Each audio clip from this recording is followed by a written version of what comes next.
I love sex, and I love having sex on my period, but I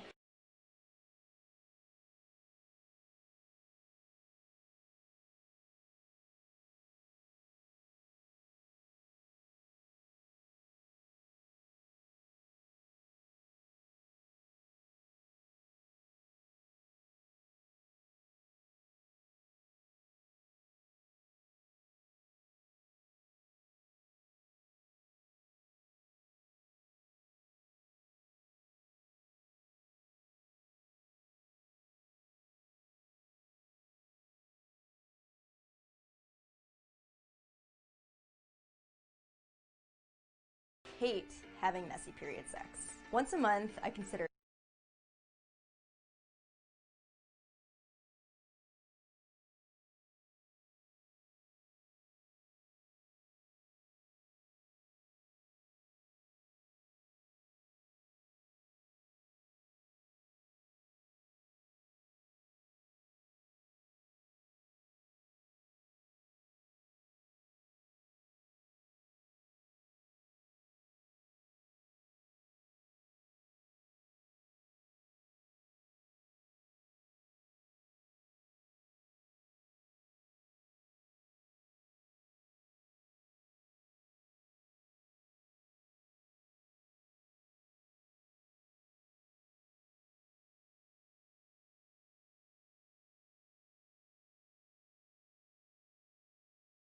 a towel, stained sheets, uncomfortable shower sex, or just no sex at all.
Why, with enough belief, you could even cheat death itself. Cheat death itself. Cheat death itself. Death itself. Cheat death itself.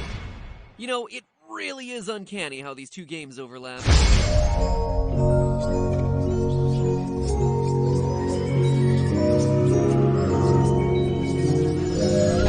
Hello, Internet! Welcome to the 200th episode of Game Theory. I mean, technically it's the 201st and a half episode because we had a mini-theory way back on the channel a long time ago that's now privated because of reasons. And then technically the Bendy episode last week was the 200th episode, but I thought this felt more appropriate because it's solving FNAF with one final mega theory. So the 200th episode of Game Theory. Proud members of the Pink Guy Truthers Club. Now, for those of you who don't know, one of the longest held debates in FNAF theorydom is whether this murderer watching children die is the same as this murderer watching children die. Because of their different colors, they became dubbed Purple Guy and Pink Guy, the two most threatening colors. Chase the rainbow, slaughter the rainbow. Anyway, since FNAF 2, I have been opposed to this theory, and I can now confirm it is dead. Like a child wanting a mediocre slice of overpriced pizza, dead. Ding dong, the witch is dead. One look at Scott's new strategy guide for the series, The Freddy Files, confirms it. Page 48, when describing the Foxy Go Go Go minigame from FNAF 2, quote, Purple Guy is visible in the lower left corner of the room. There it is, clear as crystal. Purple Guy in the corner. Now comes the super awkward question that I never thought I'd have to answer. Which purple guy? Cause there's two now, and if you didn't know that, strap in, it is gonna be a long episode. FNAF as a franchise has always been defined by questions. What was the missing children's incident? Who is Purple Guy? What's the deal with Balloon Boy? Seriously, what is the deal with Balloon Boy? But by FNAF 4, the games had just become a mire of unanswered questions where it was becoming harder and harder to tell the difference between a withered Freddy, a phantom Freddy, and a Nightmare Freddy, let alone a golden Freddy versus a golden Fredbear. We had Fazbear Frights, Fazbear Pizzas, Fazbear Entertainment, Fredbear Diners, Fredbear and Friends, missing children, crying children, and bites from pretty much every decade. Then came Sister Location where, between the butter and bongos, theorists, myself included, struggled to try and fit together a story told by animatronics that lie, hand units that lie, animatronics that fuse with other animatronics, and animatronics that fuse together with humans, who then become purple and immortal. Needless to say, it was a lot. For me, what had become the scariest part of FNAF wasn't the jump scares, it was the lore. So you can understand why when the novels came out and offered what seemed to be simpler solutions, I hopped aboard. I started looking for more streamlined solutions within their pages, hunting for clues to the games in a place where they didn't exist, but kind of looked like they exist and probably should have existed but didn't exist, and the only thing I accomplished in the process was making things more complicated. So in all the time that FNAF 6 has been percolating in the back of Scott's mind brain, I've thrown out everything that I thought I knew about this series, and I've gone back to doing what I do best. Darn it. Basic counting. 1 Freddy button, 2 Freddy buttons, 1 Foxy Toe, 2 Foxy Toes. Only this time, I was aided by knowledge of where the series was headed, as well as Scott's latest release, The Freddy Files. It's a book that many others dismissed as merely an elongated strategy guide to the games, but to me, it was invaluable at filtering down years' worth of lore into the details that Scott himself deemed as the most important to focus on. And this entire process of starting at square one has helped me to see connections I'd never made before, enabling me to create the thing I was most scared of. A timeline. A series of events that explain key breadcrumbs that Scott has left for us along the way. And the more I looked, the more it all started to make sense. And that's the plan for this video, and spoiler alert, the next video, to create a final, definitive, lore-based theory on the insanity that is FNAF. Putting to rest the key lingering questions in the first 5 entries of this franchise and opening the door for Scott to usher in FNAF 6. Since, at this point, we all know he's just waiting for us to solve the previous games before he releases the new one, right? Come to think of it, maybe I shouldn't finish this theory. Now, while I could sit here and rattle off hexadecimal color codes and animatronic design features to painfully hammer out the timeline inch by inch, no one cares. Trust me, I know, I wrote 2 other versions of this script where I did exactly that, and both of them sucked. I was boring and confusing myself. It gets way too convoluted way too quickly when you dive into the details. But when I took a step back, I realized that the best way to understand FNAF at this point in history is to know that it's not a story about a haunted pizzeria, it's the story of a family. Meet the Aftons, a perfectly normal family of 5. Father, daughter, son, older brother, and mother. And the secrets of the Fazbear timeline are actually buried in the fates of each one of these characters. We begin with William Afton, the original purple guy, the father, the one who starts this whole timeline with a story that's all too familiar to us by this point. He starts killing kids at bear-themed pizza restaurants. It starts back in the 70s. Should have given him a big purple afro there, Scott. FNAF 2 flashes us back to these origins, showing us Purple Guy's first victim at Fredbear's Family Diner, before flashing forward to show another 5 victims of the Purple Guy in the FNAF 2 location, and potentially yet another 5 victims in the FNAF 1 location. And he would have gotten away with it too if it weren't for those meddling kids. Literally, because his victims refused to stay dead. The soul of the first child enters the puppet, who then gives life to the other children by preserving their spirits in the bodies of the other Fazbear animatronics. Give gifts, give life. We've all known this for years, and Scott even confirmed it, but we had to start somewhere since this is where the story begins. But where the story heads to next might surprise you. Sister Location. More specifically, the mini-games from Sister Location, where we meet Afton's adorable green-eyed daughter, no name. Doesn't help that none of these characters have a name. You see, old Billy Afton isn't content with manually killing kids anymore. He's busy figuring out new ways to mass murder the youth of this nation, and he does what any good business owner ought to do, outsources it to the machines. He designs a series of fun-time animatronics with features specifically made for luring and capturing kids. We can see it on their blueprints: parental tracking, grouping, sting, deter and misdirect, parental voice sync, and once again, he would have gotten away with it too if it weren't for those meddling kids. Or kid, in this case. His own daughter, in fact, who is so excited by the Circus baby animatronic that she ignores her father's warnings to stay away from it and falls victim to the Claw. In true FNAF fashion, she done gets herself scooped, goes on to possess Circus Baby, and that causes the eye color of Baby to shift from blue to green. The tragedy results in the spin-off restaurant Circus Baby's Pizza World closing down in one day. The day it opens, and the fun times get stored, as the trailers say, deep below ground where memories sleep, just waiting for the day that they become rentals, one Afton down. Now, before we kill off the next Afton child, let's rewind a minute to explain why Afton's daughter getting turned into human Froyo goes here, since this is a pretty extreme break from how most people understand the FNAF timeline. Evidence the first, not only do we see the animatronics actively moving around their respective galleries, but their luring and capturing features were built with the specific intention of them acting as free-roaming robots, something that we know was phased out in the aftermath of the bite of '87. We also know that this incident happens before Springlock suits get decommissioned. On night 4 of Sister Location, Baby traps you inside a Springlock suit and says this. You're inside something that came from my old pizzeria. I don't think it was ever used. At least not the way it was meant to be used. So Circus Baby and her pizzeria were from a time before the unfortunate incident at the Sister Location involving multiple and simultaneous spring lock failures, which prompted all spring locks to be banned, aka the bite of '83. More on that whole thing in a minute. But perhaps the biggest clues to the timeline placement of the Baby incident come from FNAF 4, what most of us have considered the first game in the timeline, where the crying child gets bitten at his birthday party while psychic friend Fredbear, he's here, he's there, he's everywhere, who you gonna call? Psychic friend Fredbear, promises to put him back together. Throughout the game, the crying child, Afton's youngest son, keeps hearing the words, "Remember what you saw," repeated over and over to him. When the game first came out, the best I could do was speculate about what this was referring to, but now I think we have our answer. This moment. His sister getting scooped. The crying child saw this happen, thus prompting his fear of animatronics. And we know he saw it through one crucial design detail that Scott included. Look at how this kid's nightmares of Fredbear materialize. The stomach mouth.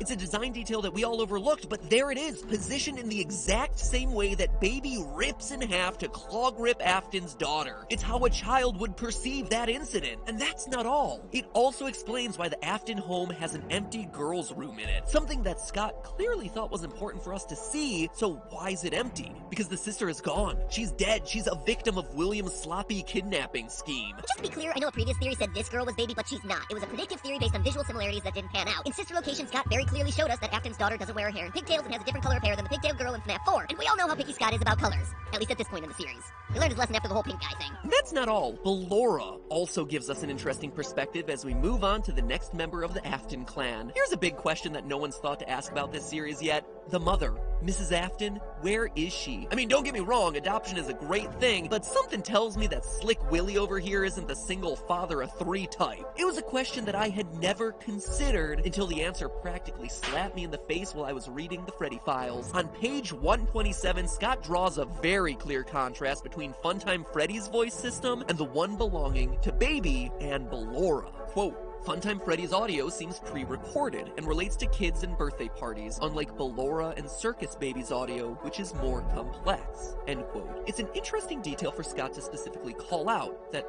I honestly never considered. Ballora is much more aware of her surroundings, responding in real time to movement in her chamber and not seeming to rely on pre-recorded lines like the more rudimentary animatronics. I can hear someone creeping through my room. It seems like more than just a coincidence that the only other robot possessing this level of speech ability is the one that we know has Afton's daughter inside of her. Up until now, we've all been quick to write off Ballora as just this weird Rule 34 bizarre new addition to the animatronic roster. But is it possible that she has a bigger part in this story than we all realized? This is far from speculation. Another major clue hides in the song that she sings, one that Scott draws particular attention to in her character profile in Freddy Files. The lyrics go, Why do you hide inside your walls when there is music in my halls? All I see is an empty room, no more joy, an empty tune.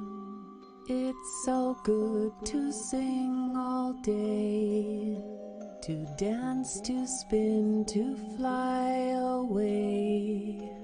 This reference to an empty tomb devoid of joy, resembling a vacant tomb, is the same sort of language you would hear from a parent who had just lost a child, with the child's bedroom acting as a sort of tomb reminding them of their loss. Could it be that this song is referencing the daughter's empty room that we just talked about from FNAF 4? And if that's the case, does that make Bellora's true identity Mrs. Afton? Bellora is motherly in a way that all the other animatronics aren't, with the mini Renas as her children. And she's a much older and more mature-looking robot than anything that we've seen throughout the series. If this were truly the case, based on her song, it sounds like after the daughter done got herself scooped, William retreated into his work and probably a fair bit of child murder, hiding in his private room to bury his grief.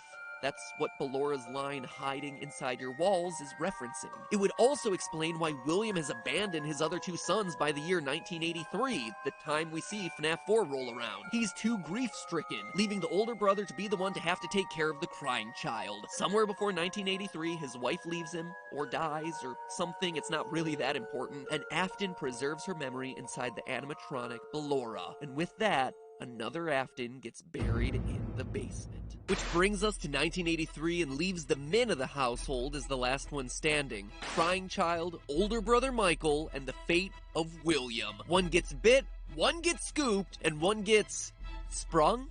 Ugh, I don't know, that sounds kind of bad. Regardless, the debate of whether Michael or William is the true purple guy who ends up in Springtrap is part of next week's video, along with how we know that this is 1983 and my definitive answer on who the crying child becomes. So make sure you ring the subscription bell down below to find out next week as soon as part 2 of this ultimate FNAF theory airs. Seriously, do it, otherwise you'll never know how this series ends, and you'll forever be wondering whether it's Will Trap or Mike Trap. And then FNAF 6 will come out and everything will be all higgledy-piggledy. And as a final treat for those of you who want to get super nerdy about the series and need more clarity on these early controversial timeline placements, well, if you look beyond just their fancier, more modern design, the evidence around the sister location animatronics points to them being earlier models. One detail of FNAF 4 that I've been kicking around in my head for a year now is the canonicity of the Halloween update. In the update, Scott included 3 new characters, Nightmare Mangle, Nightmare Balloon Boy, and Night Marionette. The appearances of Mangle and Marionette were both labeled as non-canon to the series, but things hit a wrinkle with Nightmare Balloon Boy because he got a pass. He was deemed canon, and that set off huge red flags for me because it tells us a crucial detail. That by the time of FNAF 4, Mangle doesn't exist yet, and Crying Child hasn't seen the puppet, but Balloon Boy does exist and has been seen by little Jimmy Night Terrors over here. Logically, for Scott to officially say that Nightmare Balloon Boy is canon, he has to have predated the events we see in FNAF 4. Balloon Boy had to be around prior to 1983, which leads us to what we see and hear in Sister Location. Sister Location's location is full of humanoid robots. Sure, there's Bellora and Baby, but there's also these little dolls that share a similar shape and visual style to Balloon Boy, making it seem like an earlier pizzeria had a more human theme than the Fazbear restaurants. That restaurant, I believe, was Circus Baby's Pizza World. Now, one thing I know people are going to bring up, in Sister Location, Hand Unit says, "Due to the massive success, and even more so the unfortunate closing of Freddy Fazbear's Pizza, it was clear that the stage was set, no pun intended, for another contender in children's entertainment." Hearing the location of Sister Location opened after Fazbear Pizza closed down would lead you to assume that the events of Sister Location are happening later in the timeline, and you wouldn't be wrong, they are. But Hand Unit is talking about Circus Baby's entertainment and rentals. Baby and Bellora were built for Circus Baby's Pizza World, which, as I showed, came out long before that. This coincides with what we learned about Circus Baby's Pizza World in the pre-game teaser Scott released on Scott Games. Quote, "The grand opening of Circus Baby's Pizza World has apparently been canceled due to reported gas leaks in the building. There was only a handful of people that ever got to look inside, kids from here and there," end quotes. Obviously, this is all a cover-up for them actually closing the restaurant in the wake of Afton's daughter's death. That's beside the point. What's important here is that the animatronics were built at an earlier time, clearly during a period when Rosy Cheeks got a big thumbs up in the design department and were then stored underground after opening day when Afton's girl got scooped. Some were kept in rotation, rented out for parties, which explains how Balloon Boy shows up in FNAF 2, while all the others got forgotten underground, only to be uncovered when Michael was sent to put them all back together.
Well, hello again, theorists! We have a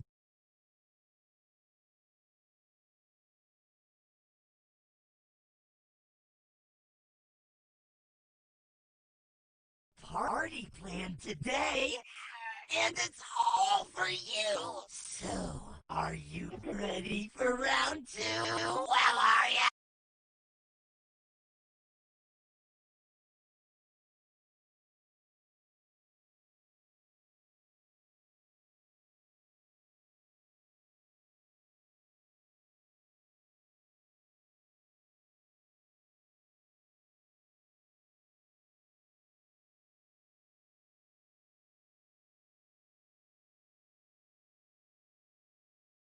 It's too late to turn back now! Get ready for a surprise! In 3, 2, 1...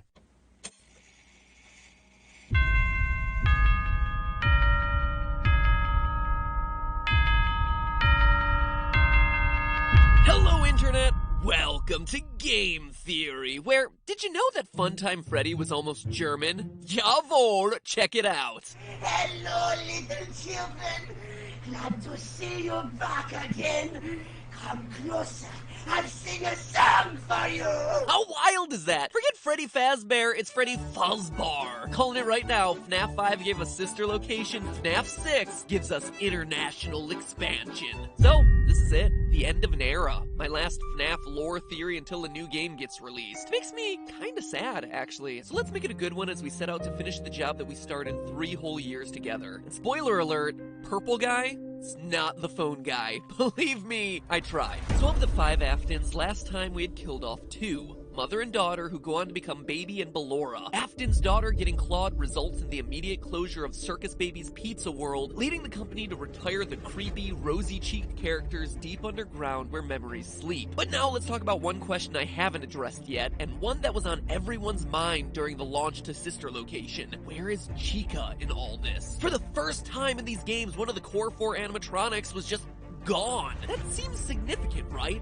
And it is. I joked earlier about FNAF Lederhosen location, but it touches on an element of these games that we tend to brush aside. That there's a business element running through all of them. Corporate doublespeak and liability talk coming from Phone Guy, parent companies in the form of Fazbear Entertainment, franchising with sister location. So what if Chica is missing from Circus Baby's gang because she was her own independent mascot at the time? It's not just wild speculation either. In the Scott Games source code leading up to sister location's release, we got all sorts of hints in the form of animatronic maintenance schedules, but mixed in there was a reference to something surprising. Chica's Party World, mentioned by name. Definitive proof that the character was the mascot of another business existing at the same time as Circus Babies, which was also a client of Afton Robotics. Chica isn't in sister location because she isn't a part of the family yet. She's still a solo act, but we know by FNAF 4 she's clearly a part of the Fredbear and Friends lineup. So it would seem that Fazbear Entertainment grew by merging with or buying out the other animal-themed restaurants in the area, with Chica being the last addition to the crew and why she's a part of the series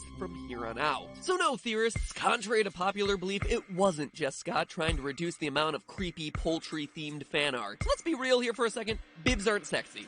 I'm just saying it now. Calling it like I see it. So Fazbear Entertainment decides to go all in on the animal-themed robots because the whole clown thing was just a stupid idea. I mean, seriously, William, do some market research. Americans are more afraid of clowns than global warming. Know your consumer, man. Anyway, in FNAF 4, Fredbear's expanded to have himself some friends. It has become so popular that they're in full sellout mode, complete with plushies, toys, a TV show, and the ever-popular item, masks. Get them now because I hear they're selling like a god church. None of this would exist if this were truly the first location of a local pizza chain, confirming that this location in FNAF 4 is not where it all started like many have been assuming. What we're seeing here is something else, presumably what the TV says. Fredbear and Friends, a hybrid restaurant of the old Fredbear characters and the new spin-off ones where every character has their own Springlock suit. Notice that the FNAF 4 Nightmare animatronics all have 5 fingers. The only other animatronic to have that feature, Springtrap. 5 fingers because the humans have to wear the suits. Which leads us to one of the biggest debates in this franchise. Is this 1983 or 1987? The bite at the birthday party makes it seem like it's 1987, but the TV says that it's 1983. Never before has so much nerd rage been prompted by discussion over trademark dates. Rage that lives on to this day, but now I can finally bring calm to the storm. This is 1983.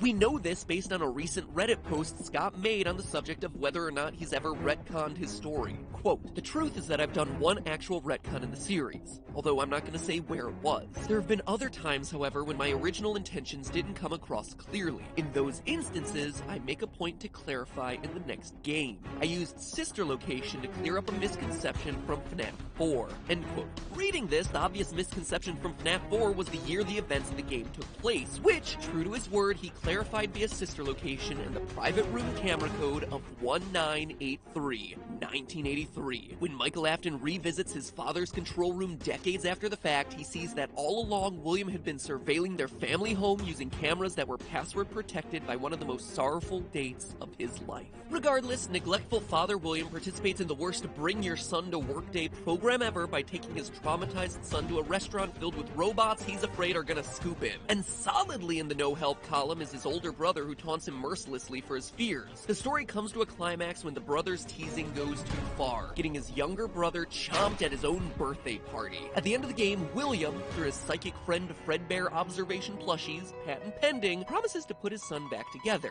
Except he's too late. We hear a hospital flatline faintly in the background as the cutscene ends, meaning that the child dies.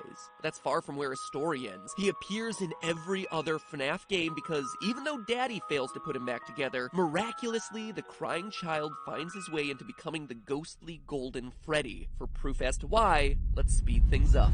Remember what Scott said in his Reddit post? He tries to clarify things in the next game, and between FNAF 3 and FNAF 4, there's a point he made sure to clarify: the Happiest Day minigame. Notice the masks across the two games, not just symbolic imagery, but a direct reference to the masks worn during the crying child's failed birthday: Freddy, Foxy, Bonnie, Chica. The restaurant layout is also the same, just mirror flipped, with 3 party tables decorated with green, yellow, red, purple, and blue balloons. And it's a birthday party as evidenced by the cake. The puppet is recreating the birthday that was stolen from the crying child, and the mask that the crying child is seen wearing, Golden Freddy. But that's not all. The crying child gets taken by Death, aka Nightmare, an animatronic who just so happens to have an inverted Golden Freddy color palette: yellow hat and tie with a black body as opposed to a yellow body with black accessories. Coincidence? I think not. It's also worth noting that Nightmare is one of only 2 canon animatronics to have a jump scare that's a static image with strange noises that crashes the game. The other, Golden Freddy.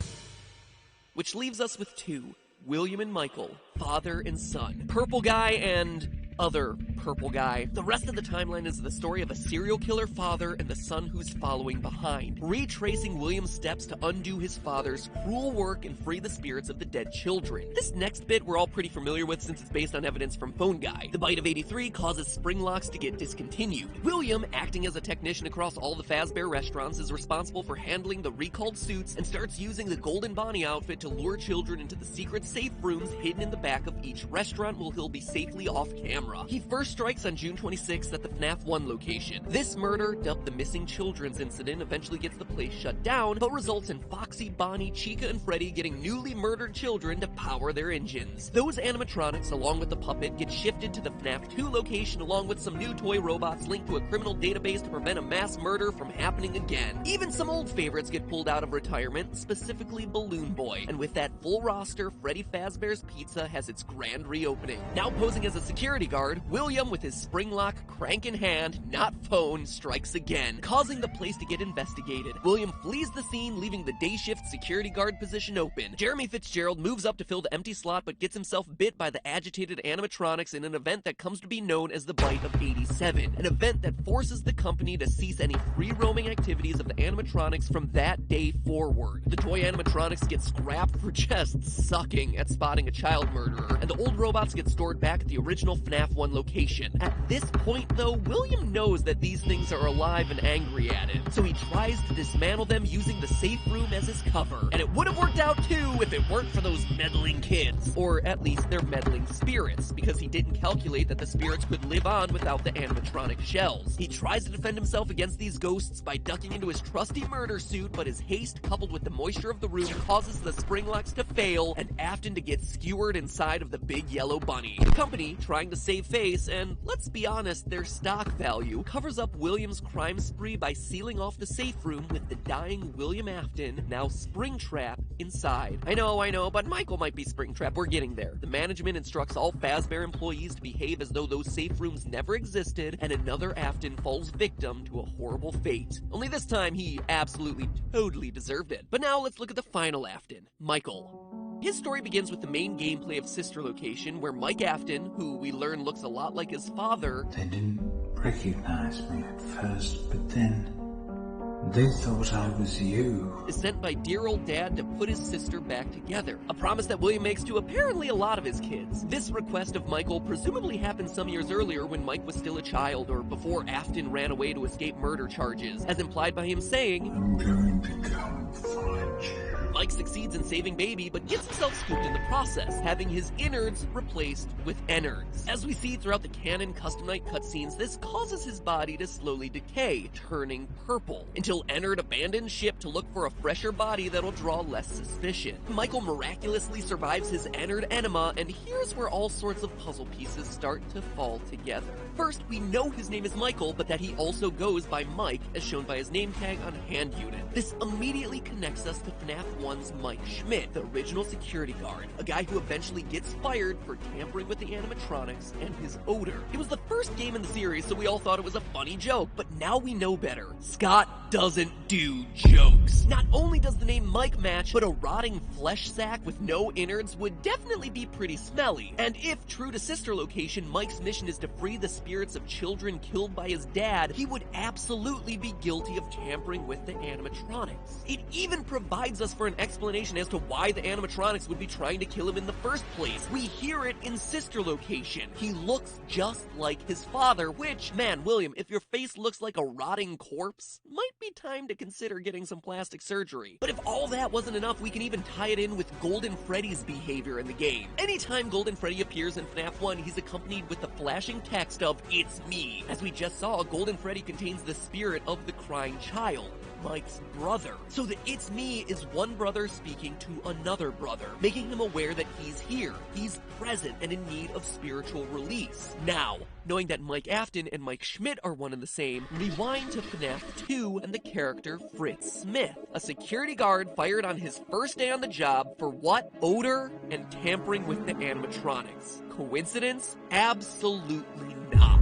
Scott doesn't do coincidences. Michael Afton is literally going location to location, undoing the sins of his father's past and stinking up the places as he do, like Michael says at the end of Custom Night. I'm going to come find you. And find him he does at Fazbear Fright. So before we get to the end of the timeline, let's address the elephant in the room. The fact that Purple Guy is established to be the killer, and Michael is clearly shown to be purple in the Custom Night. So wouldn't that make him the killer? No. As much as I hate to say it, there are actually two Purple Guys, but only one real Purple Guy. Admittedly, I left that purposely vague for dramatic effect, but let me explain. Or better yet, let FNAF World explain. In it, you recruit a familiar-looking purple sprite onto your team, and he says this: "Don't confuse me with the actual Purple Guy. I'm just a game sprite." And there's the difference. One of these characters is physically purple. That character is Michael. And the other is just a placeholder on the screen. A sprite representing a shadowy figure who, because the background of the minigames happens to be black, had to be colored differently. And that color was purple. But you don't even have to get that meta. It's made pretty darn clear in Sister Location's intro that William is the one who built the animatronics intended to capture kids, whereas Michael is established as the one who's trying to save them. Even the timeline supports this. The murders date back all the way to Fredbear Family Diner in the 70s with a guy who's old enough to drive. There's no chance that Michael, the son, would be the right age to be the original Purple Guy. And lastly, if you believe that Michael Afton is also Mike Schmidt and Fritz Smith, as the evidence suggests, then the phone guy calls give you an alibi. Phone guy is talking to you about other security guards being investigated for murder, which implies that you yourself are not guilty.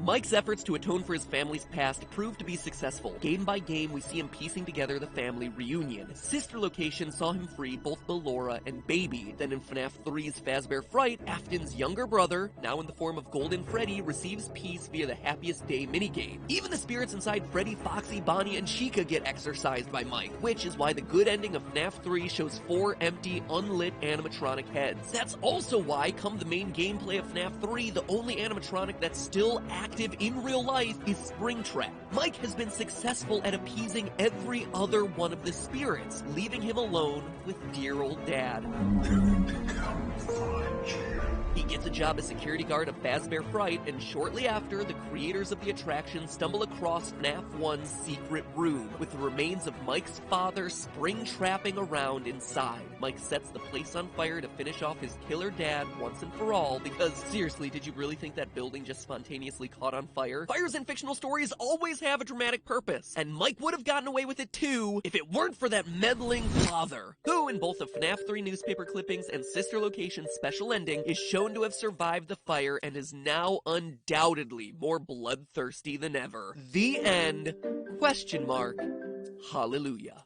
The craziest part of all this is when you actually stop and look at the story, there really isn't a need for FNAF 6.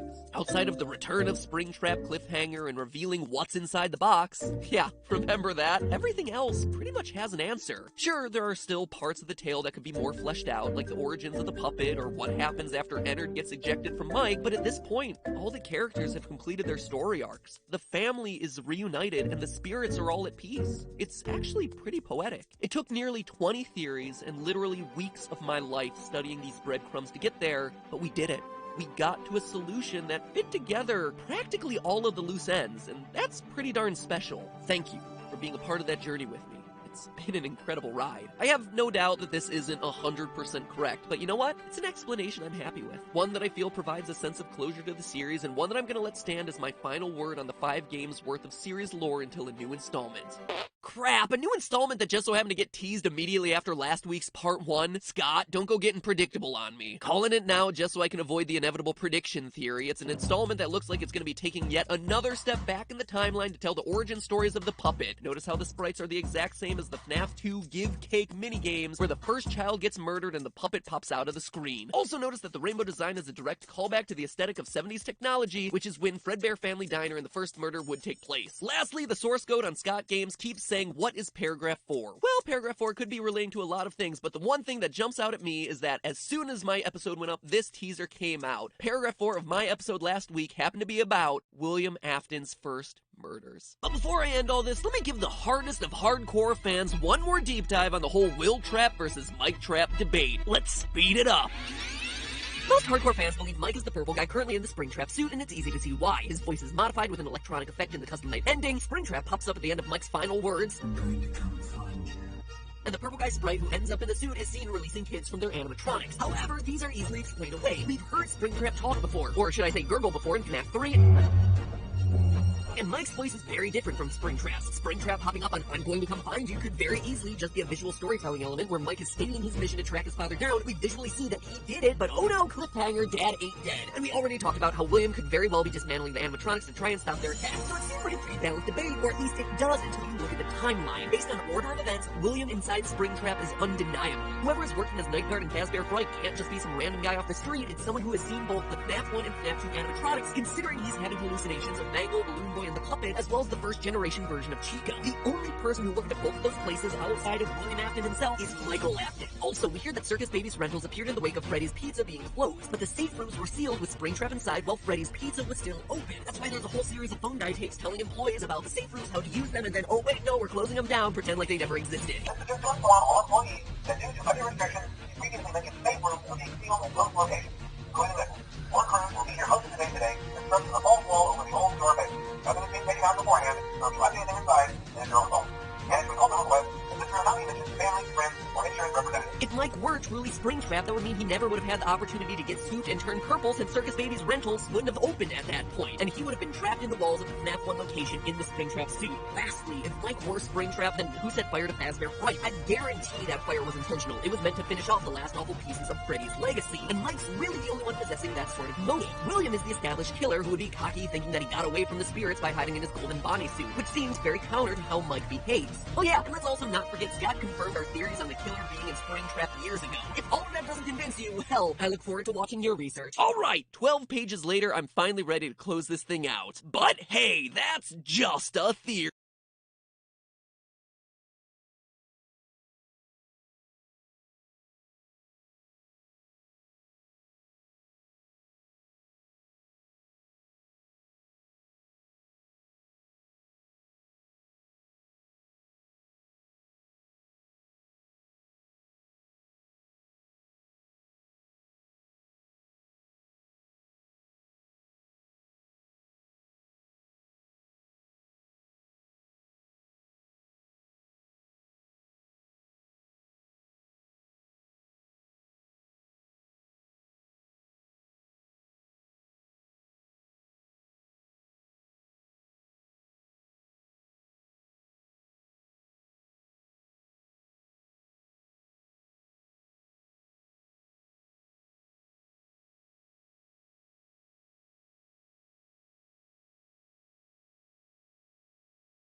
The Chinese try to infiltrate our space business, and Mark Kelly's company got paid.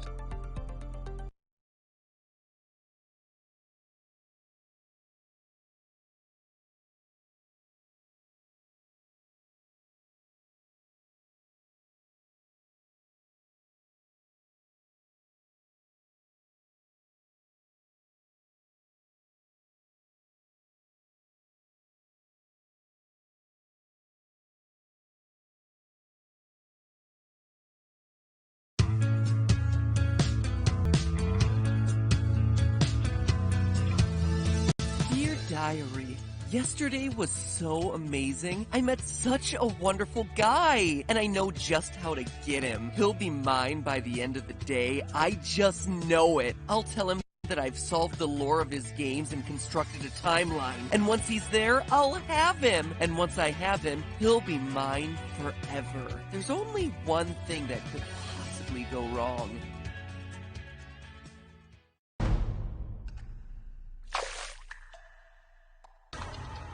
How can Mangle be walking around in FNAF 2 before all the animatronics are possessed? How can Springtrap be experimenting with Remnant when he's sealed in a wall? Answer me!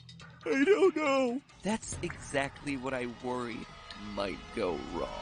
No! No!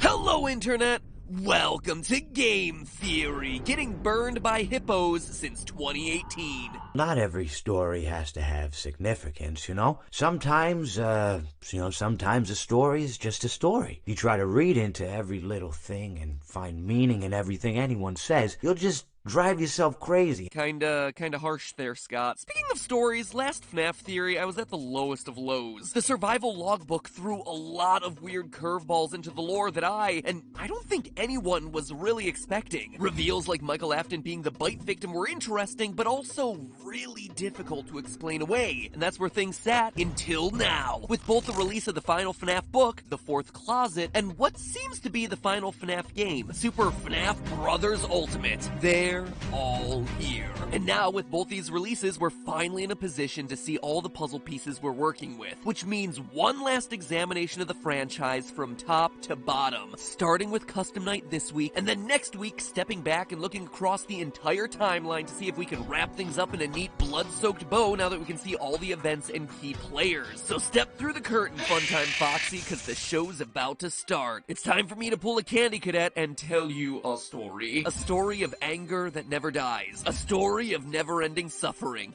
And I'm not just talking about me trying to write these theories. Today, I tell you the story of how Ultimate Custom Night ends the FNAF franchise in the same place where it all began. As soon as you start playing Custom Night, you can tell that Scott's up to his usual tricks. Yeah, that. But beyond being gaming's biggest troll, I mean, Scott has clearly taken a game that most of us assumed was just a fun little add-on to capstone the series and has used it to deliver a full-on 100% canon addition to the franchise, complete with huge lore reveals mostly hidden in character dialogue once you die, which is pretty nice considering you die a lot in this game. A lot. Oh, yeah, I totally let Night Marion kill me at 3 a.m. on purpose. I just really wanted to see what she would say in this case. What, you guys don't believe me? Seriously, I'm good at this game! I did it for the lore! I did it for the lore! Through these death lines, we can immediately start piecing together what exactly is going on here. The first set of lines reveals that we're powerless to escape. You and I will be making music together for a long, long time. This is a nightmare that you won't wake from. Seeing you powerless is like music to me. More voice lines indicate that not only are we trapped here for all eternity, we also can't die. Or maybe more accurately, we can die just over and over and over again. What a gift to relish. A victim that can't perish.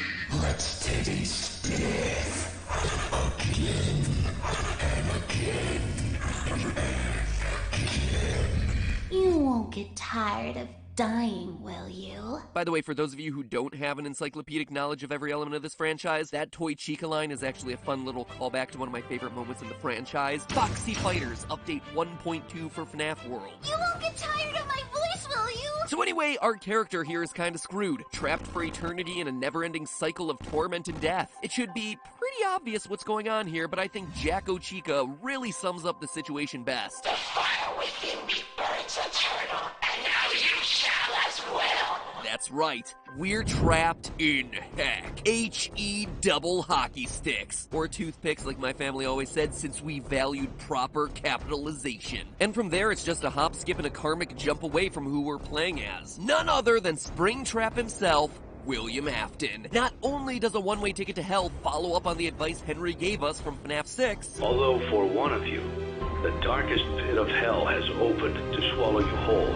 So don't keep the devil waiting, old friend. but more voice lines in Custom Night confirm our relationship to each of these characters. We know who our friends are, and you are not one of them. This is a callback to FNAF 4's We're Still Your Friends, Do You Still Believe That? But twisted on its head. If our character were someone like, say, Michael Afton, aka the Crying Child, aka another character who can't die, well then Fredbear wouldn't single us out as not his friend. He's not an enemy to Michael because Michael never did anything to hurt him. I am the fearful reflection of what you have created. William Afton killed Henry's daughter, who goes on to become the puppet. Knight Marion here is the dark reflection of the puppet, thereby confirming that we're playing as William Afton. Even Ballora offers some clues that we're playing as William. Admit it. You wanted to let me in. Ballora's song and sister location was all about William hiding behind walls in the aftermath of his child's death, which left an empty room and an empty tomb in his life. All I see is an empty room. No more joy, an empty tomb. He shut everyone else out, but now that we're in William's personal hell, she's able to call him out for all his hidden feelings. William wanted to let the woman that Ballora represents in, but he just couldn't do it thanks to his grief, hence her calling him out for his real desires. You wanted to let me in. So we're a murderer trapped in a personal hell of our own creation, forced to deal with the sins of our past for all eternity. Sound familiar? It should. It was my first ever FNAF theory. No joke, way back in episode 1 of the FNAF series, I predicted it was a game about someone trapped in purgatory, tormented by their crimes for all eternity. Granted, the series had only just begun and the theory tied everything back to a real-life string of murders, but it's actually really awesome to think that we've come full circle. That, from a theory standpoint at least, these videos have circled back around to where it all began. It's poetic. A beautiful, horrific, child-murdery bookend of a story. So thanks, Scott. I have no doubt that you structured your franchise's final send-off that way just so I could have an I told you so moment at the very end after years of getting thwarted by your twisting story. It's very nice of you to throw me a bone. Might as well call me Mangle. More on that next week. But of course, it wouldn't be FNAF if things were just that simple. No, it's not good enough for William to be held in a perpetual state of agony. There's something keeping us here. Looking through all the voice lines, there's one other entity that's mentioned over and over again. The one you should not have killed. I am remade, but not by you, by the one you should not have killed. Greetings from the fire, and from the one you should not have killed.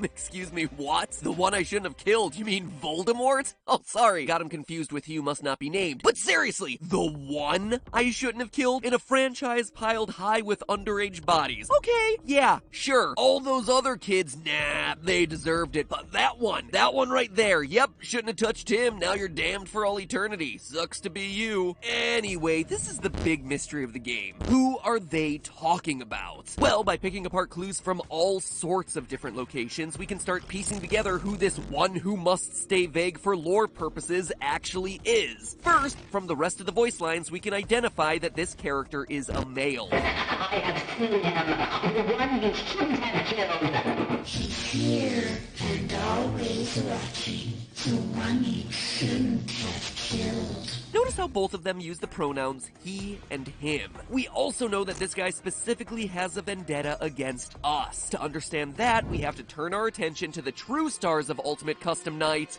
the mediocre melodies. Without question, this crew of duct-crawling rejects steal the spotlight in Ultimate Custom Night. Going from WTF are these guys doing here in FNAF 6 to breakout meme stars in Custom Night, Orville Elephant and the gang not only provide important life lessons. He proceeded to pour me a glass of just ice-cold lemonade. Ooh, you ever mix it with iced tea? You do like little half lemonade, half... Oh, it's so... You should try it some. Well, you can't because you're dead. They also deliver on huge lore reveals. For the most part, their lines are pretty disposable, but very rarely you'll get a line from them that feels just a bit out of character. We've only just begun. I will never let you leave. I will never let you rest. Was you? Ninja skills. And if you listen closely, you'll hear a female voice echoing back what they're saying, almost as if they're puppets under someone else's control. This is how it feels, and you get to experience it over and over and over again, forever. I will never let you leave.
Never let you leave. Now, this voice could be Baby. Not only does she sound similar, I will never let you leave. I guess you forgot about me. but a clue may also come from the merch. The Funko action figurines of the characters from FNAF 6 all contain one piece of Scrap Baby. Collect all the figurines, collect all the pieces to form the character, which might seem like just a random detail until you consider that they did the same thing with every character in Sister Location, who would then go on to form Ennard. Each one contained a piece that helped to create what would eventually form the larger whole. Just like Ennard himself, a bunch of the other animatronics all rolled into one entity. This is especially important when you consider that a key reveal from the final FNAF novel, The Fourth Closet, is that William Afton created the living Sister Location Funtime animatronics by extracting remnant from the melted conglomeration of all the OG animatronics and injecting the new robots with it. Thus, all the new robots were alive and sharing a piece of the same set of souls, just like if the pieces of Baby/Ennard had been repurposed to form Happy Frog and her friends. That's why Baby's voice would be heard across all of them. Does that make sense? Good. Now throw it away because there's another explanation here. That this is the voice of the one you should not have killed. As you can tell at this point, Ultimate Custom Night had a huge amount of voice acting. And the nice thing about voice acting is that you need to hire, you know, actors, which means job postings. So of course, for this game, Scott needed to make a ton of casting calls on the site voices.com, all identifying the roles that the actors would be playing. Some of the roles were obvious: Nightmare Balloon Boy, Pig Patch, Withered Chica, etc., all characters that we're familiar with. Other casting calls, though, were a bit more vague. Monster, Character in Whisper, Little Girl, Annoying Girl, Vengeful Spirit. Now, if you track all of the job postings, you can actually identify every single role by who plays them. Monster is Jacko Chica. Character in Whisper is Trash in the Gang. Little Girl is the puppet. Annoying Girl is Dee Dee. Scott kept them vague so as not to ruin any surprises. You can actually identify each and every role, except for one. Vengeful Spirit, played by Tabitha Skanes. It's the only one that doesn't match up to any explicit character in the game. But we know for a fact it exists, since Scott himself left Tabitha an excellent review. 5 stars! Well done, Tabitha. So what is the Vengeful Spirit? Well, according to the casting call, quote, "This is for the voice of a young child who speaks in a whisper from the shadows." That sounds a lot like the voice that's whispering in the background of our merry band of rejects. This child is in control and is toying with the player, who's helpless to change their situation or prevent their inevitable end. Yeah, well, being trapped in HE double hockey sticks will do that to ya. The gender should not be immediately clear. It should work as either a young boy or a young girl. And and you're welcome to do readings leaning one way or another. Ding ding ding, ladies and gentlemen, we have our winner. A puppeteer that's manipulating things from the shadows. A spirit who's out for revenge. A spirit who just so happens to occasionally show its face during game over screens. Yes, that creepy image of a face that's been haunting thumbnails of Ultimate Custom Night, that is the face of our vengeful spirit. A spirit who, based on its last line, has an axe to grind and intends to enact revenge by keeping us tormented for all eternity. He tried to release you. He tried to release us. But I'm not gonna let that happen. I will hold you here. I will keep you here.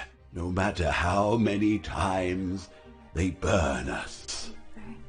He tried to release you, but I'm not gonna let that happen. I will hold you here? Yikes! Somebody's gotta get themselves a new hobby. But this is an important line, since by now many of you have probably seen the Old Man Consequences Easter egg. If you set the character Old Man Consequences to level 1 difficulty and then complete his minigame, you get taken through a glitch to Old Man Consequences Pond, a character from FNAF World who encourages the spirit to, quote, leave the demon to his demons. Rest your own soul.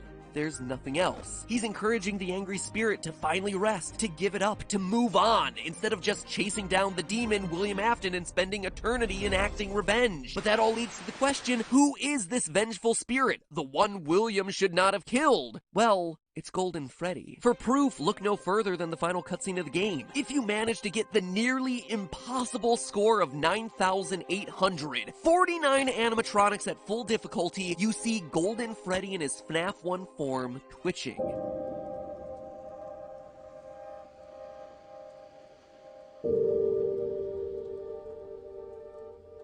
He's twitching just like Springtrap did in the trailers to FNAF 3. Someone else who refused to give up, to pass on. Someone who always comes back. And just to dispel any confusion here, Golden Freddy isn't the crying child. This confirms it. Golden Freddy is actually a victim that we've never actually seen outside of the FNAF 3 minigames, nor will ever see outside of that face in the vent. But more on that next video. That final timeline episode I got cooking up. If you want to make sure that you see it, hit subscribe now, that way you don't miss it, because seriously, that is the one that wraps everything up. If there was ever a time to subscribe, now is that time. But anyway, Golden Freddy is the soul that's still trapped. One that refuses to let go of his hate, his rage. We even hear it in his line. He tried to release us, but I'm not gonna let that happen, no matter how many times they burn us. In FNAF 3, the puppet tried to release everyone through the Happiest Day minigame. Fazbear Fright was burned down in an attempt to cleanse Freddy's. Pizzeria Simulator was burned to the ground. None of it has worked. The spirit of revenge is and always will be there until he chooses to let go. That's why he's still twitching as he fades into the darkness. That's why his eyes are still white as he disappears. He is choosing to remain here, to continue tormenting William, to ignore Old Man Consequences, encouraging him to move on to the next life. You know, this might be what Scott truly meant when he said that 50-20 mode in this game was impossible. Not just that it would be unbelievably difficult to overcome, which, let's face it, it is, but that there's no victory here. That no matter how good of a player you are, there is no winning this game because there is no escape. That even if you play it perfectly, William is trapped, and there is no happy ending for Golden Freddy. In fact, you playing the game is continuing Golden Freddy's cycle of revenge. Old Man Consequence's message might be for Golden Freddy. Absolutely, rest your soul. There is nothing else, but it's also probably directed at us. I mean, we play and play and play this game for hours upon hours upon hours, achieving higher and higher and higher stats in a game that's incredibly difficult, and what do we get from it? A cutscene that's kind of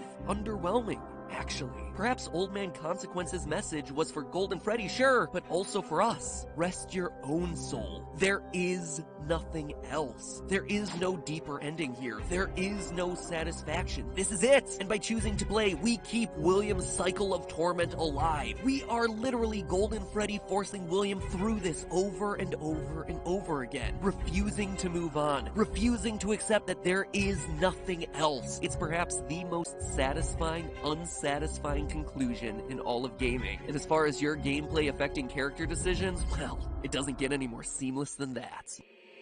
In the end, the truth is as plain as day. You are Golden Freddy.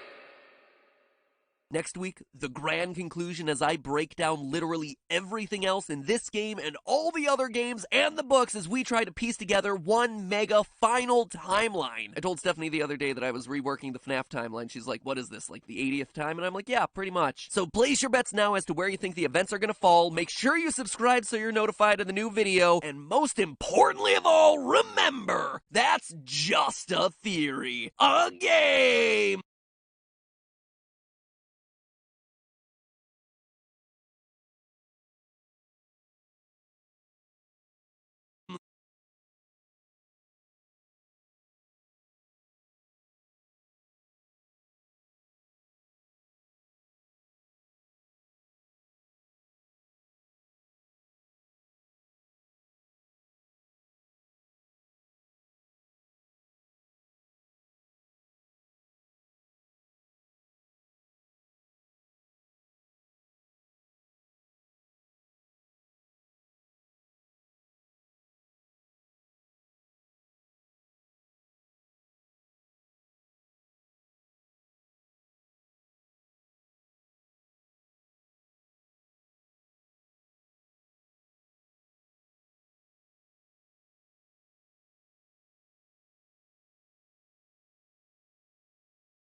Many fighters have appeared in the series.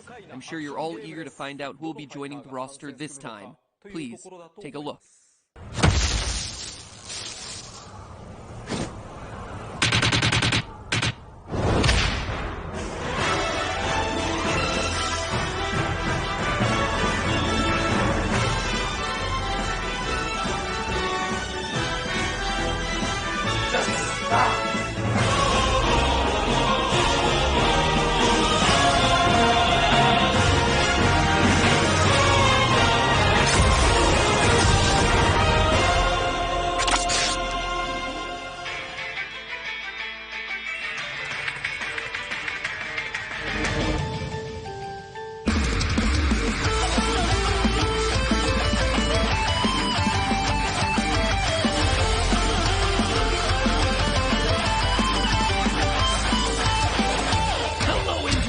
Welcome to Game Theory, the William Afton of YouTube. I always come back. So here's something crazy. You know how every FNAF game tends to have 5 main nights, a bonus 6th night that gets you more lore hints, and then a challenge mode 7th night where you customize all the animatronics? Well, look at the games. We have 5 main games bearing the 5 nights title, a bonus 6th game that was mostly for lore, and now a 7th standalone release where you customize the animatronics. The game releases directly mirror the gameplay! Either Scott is a mad genius, or I'm thinking about things way too hard. You try to read into every little thing and find meaning in everything anyone says, You'll just drive yourself crazy. I heard you last time, Mr. Hippo. But guess what, you Barney reject? Reading into every little thing is the only way to have this series make any sort of sense whatsoever. Case in point, today's episode. With the final novel out and Ultimate Custom Night picked to shreds, it finally feels like the story of FNAF is at its end. Or at least the Afton storyline is at its end. The series will probably come back to tell another story in the same universe later. I mean, it's exactly what Scott did with FNAF 4, the quote-unquote final chapter, of the original FNAF story. I see what you did there, Scotty. It's the final chapter of the original story. But oh no, friends, he wasn't done. He even ended that teaser with a question mark if you brighten that screen up enough. Man, Scott, you really wanted to leave the door open for more games in the series, didn't ya? You were milking it more than I was. Or, I guess we're both milkmaids at the teat of Freddy Fazcow. Anyway, as they say in FNAF World, the pieces are in place for us. So it's time to take one final step back and put every single one of those pieces together into this, my final timeline for the final FNAF game. Though, let me save you some work. If you brighten the image you see on screen right now, you'll see that there's a question mark there, since, you know, I always come back.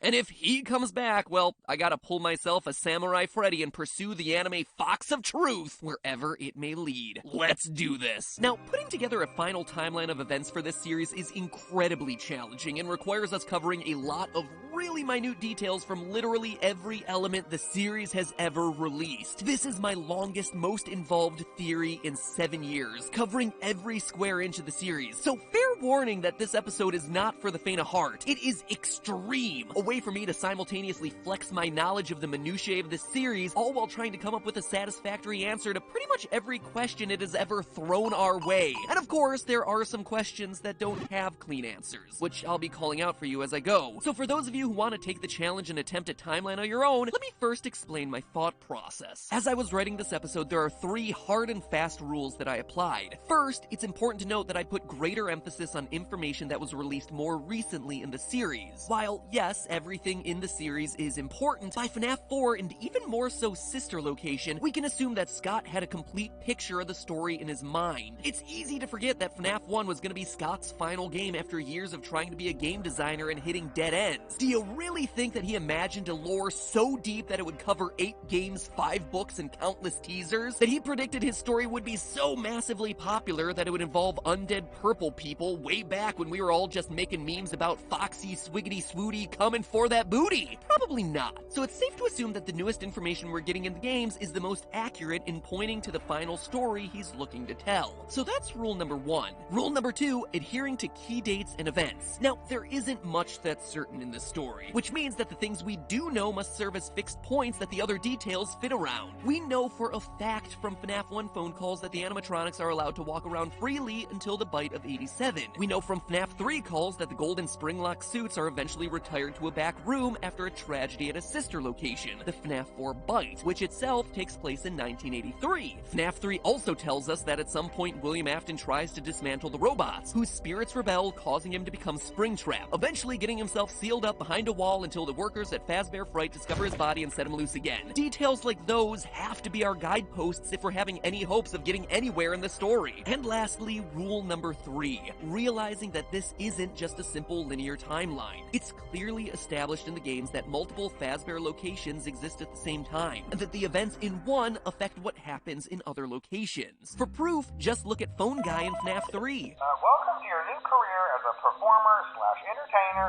for Freddy Fazbear's Pizza. Right now we have 2 specially designed suits that double as both animatronic and suit. After learning of an unfortunate incident at the sister location involving multiple and simultaneous spring lock failures, the company has deemed the suits temporarily unfit for employees. This not only tells us that the first Freddy Fazbear's Pizza had 2 golden suits, but also that the first Freddy's was open at the same time as the FNAF 4 Freddy's. The spring lock failure in the FNAF 4 location prompted the yellow suits to be retired in the FNAF 1 location. In short, a lot of these events overlap. Restaurants often stay open for years beyond what we see in the games, and everything weaves together in a way that's much more complicated than simply saying, this restaurant opened, kids died, it closed. The next one opened, opened, kids died again, it closed. In all honesty, I suppose you could simplify it to that level, but we're not going to. I am holding myself to a higher standard. A slightly higher standard, but a higher standard nonetheless. So with those 3 logical rules in place, let's get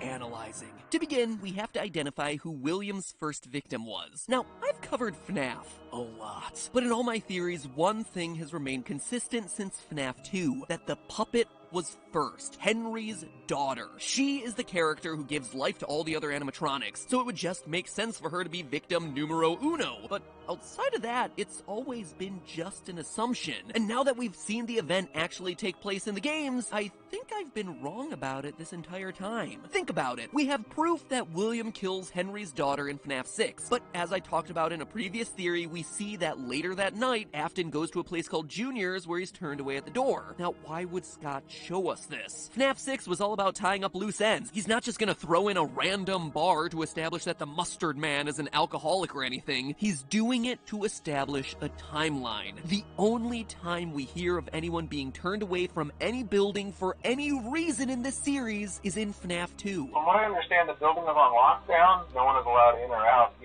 especially concerning any previous employees. And the name Juniors makes sense in Scott's classic way of giving us clues that are meant to clarify things, but really just end up confusing all of us. Remember, FNAF 2's location is the Grand Reopening, a second Freddy Fazbear's Pizzeria location, a junior location, if you will. And lastly, to further solidify the puppet coming later in the timeline, remember why Freddy's closed in the first place. It wasn't due to murders or animatronics going haywire. According to the FNAF 1 newspapers, people just got weirded out by a place where kids disappeared. Quote, after a long struggle to stay in business after the tragedy that took place there many years ago, Freddy Fazbear's Pizza has announced that it'll close by year's end, end quote. This all means that the missing children's incident where 5 kids go missing at a Freddy Fazbear's Pizza must be the first event of the timeline. William Afton uses the Spring Bonnie suit to lure 5 kids to the back employees-only safe rooms that we hear about in FNAF 3, hiding their dead bodies in the animatronic suits. We can even figure out the order of who was killed when based on clues hidden in Ultimate Custom Night. We know with 100% certainty that Chica was first based on one of her death lines. I was the first. I have seen everything. That's about as explicit as you get with these games. From a storytelling standpoint, I hate that Chica's first because it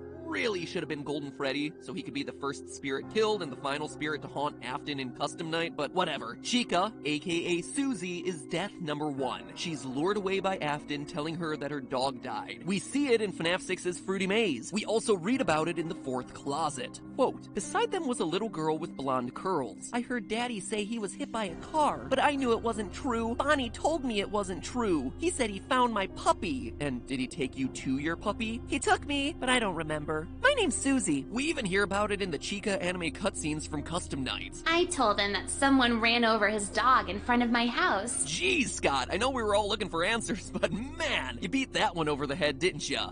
Not that I'm complaining, but that one was a bit overly obvious, and then all the other ones are just so damn obscure. Just gotta find a better balance here, man.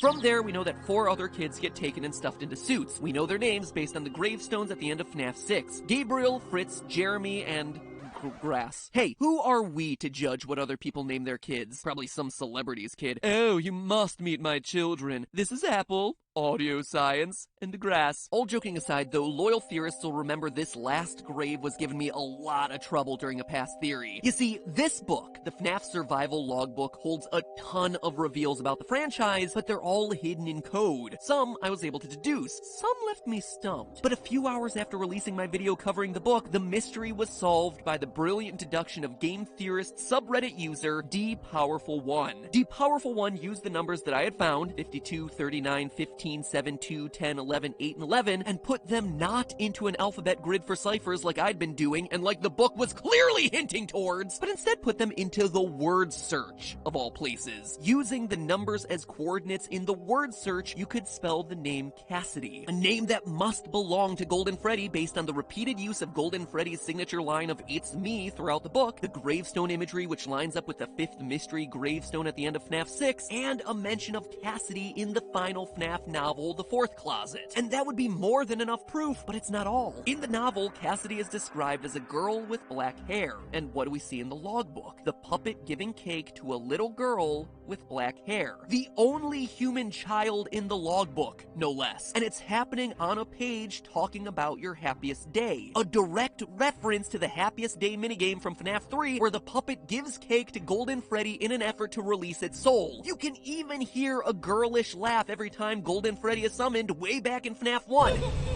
Literally everything about this reveal lines up. Everything, of course, except for the pronoun of he being used to talk about the one you should not have killed throughout Custom Night, which, as we established last episode, is referring to Golden Freddy. But consider this, Golden Freddy is a male character. He's Freddy Fazbear, he's Fredbear, regardless of the spirit that possesses it. So the gender confusion works here. Scott even used that to his advantage in the casting call, where he was specifically looking for auditions where, quote, the gender should not be immediately clear. It should work as either a young boy or a young girl. FNAF, teaching kids that gender is fluid, but only if you spend 4 years picking apart its obscure lore. Yeah, by the way, FNAF is 4 years old this August. It's crazy, right? Wow, I've been doing this for a long time. The last thing to say about Golden Freddy is proving that he gets possessed here, at the first Freddy Fazbear Pizza location rather than in FNAF 4 like most of us have assumed in the past. You see, in Ultimate Custom Night, you get an item called a Death Coin that can eliminate one animatronic from the game. But if you use it on Golden Freddy, you don't eliminate him from the game, you just get jump scared by Fredbear, and then hear some strange sounds. Ah!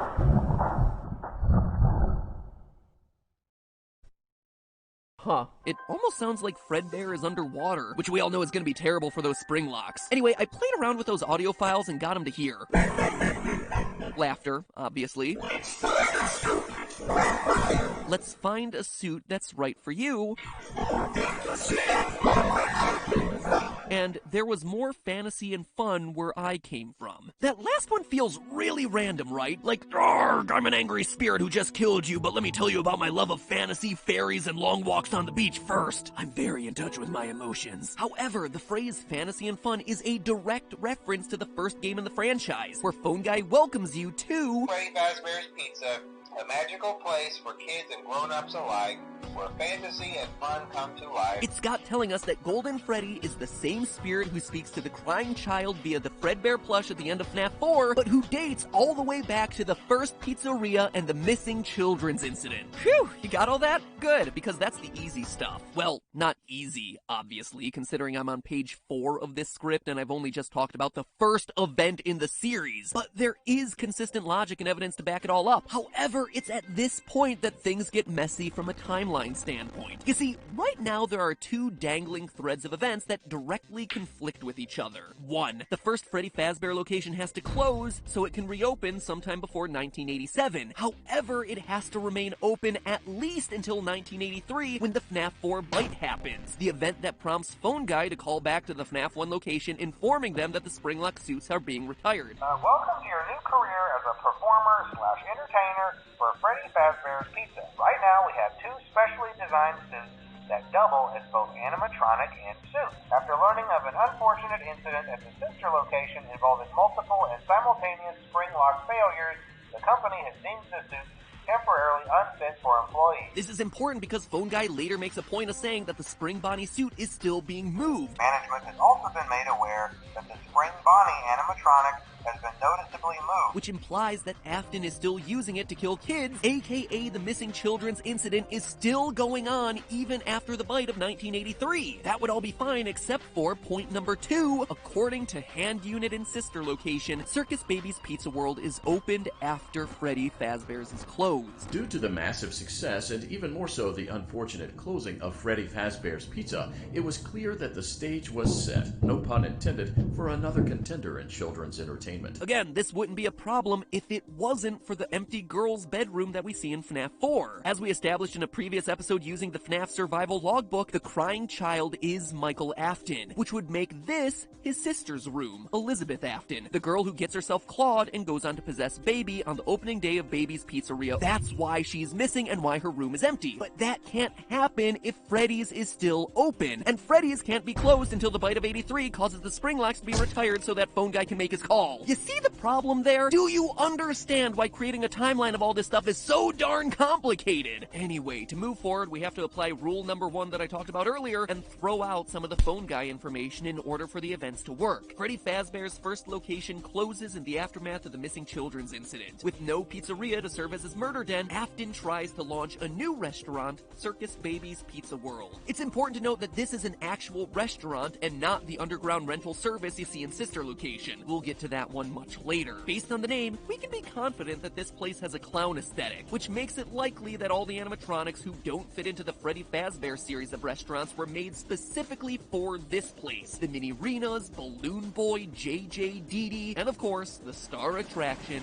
Baby. Notice how they all even look alike. However, on day 1 of the restaurant opening, Elizabeth, Afton's daughter, finds herself alone with Baby and gets herself clawed. We know that it's closed on day 1, both from Baby's story and Sister Location. Did you know that I was on stage once?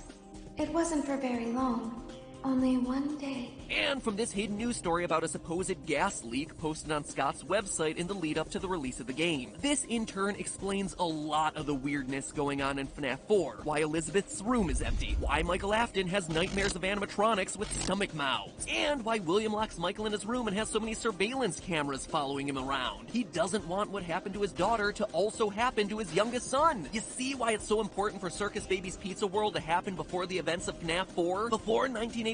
A lot of pieces fit in place if it does. Anyway, in the aftermath of the tragedy, he buries Baby and most of the other humanoid characters underground in a facility that we'll eventually explore in Sister Location. The rest go on to the new and improved Freddy Fazbear's Pizzeria, which is set to reopen. But first, running parallel to all of this, and I mean all of it, is Fredbear's Family Diner. Not the sister location we visit in the game Sister Location, but the only sister location actually called a sister location by Phone Guy during his FNAF 3 calls about spring locks. An unfortunate incident at the sister location. We know for a fact that Fredbear's Family Diner is the FNAF 4 location based on this purple hat teaser that came out with the release of the game. Right in the image, look down in the bottom right hand corner and fill in the blanks and you get yourself property of Fredbear's Family Diner. We also know that it should fit here in the timeline because of one small detail that Scott made note of with the release of FNAF 4's Halloween edition. While Nightmare Puppet and Nightmare Mangle weren't canon, he made it clear that Nightmare Balloon Boy was. Now, if I'm right about Circus Baby's Pizza World and the red-cheeked design of its characters, then the crying child would have come across Balloon Boy. He existed at this point in the timeline. But because both the puppet and Mangle don't exist until the FNAF 2 location, neither of them would be appearing in his nightmares. Therefore, not canon. Therefore, the timeline continues to make sense. So at this point, we know how the story goes. William is working there as what appears to be a suit technician. Michael Afton, aka the crying child, has witnessed his friends and maybe even his sister get killed. I mean, he's even locked in the supply closet with what appears to be the body of Golden Freddy. Safety is top priority at Freddy Fazbear's Pizza,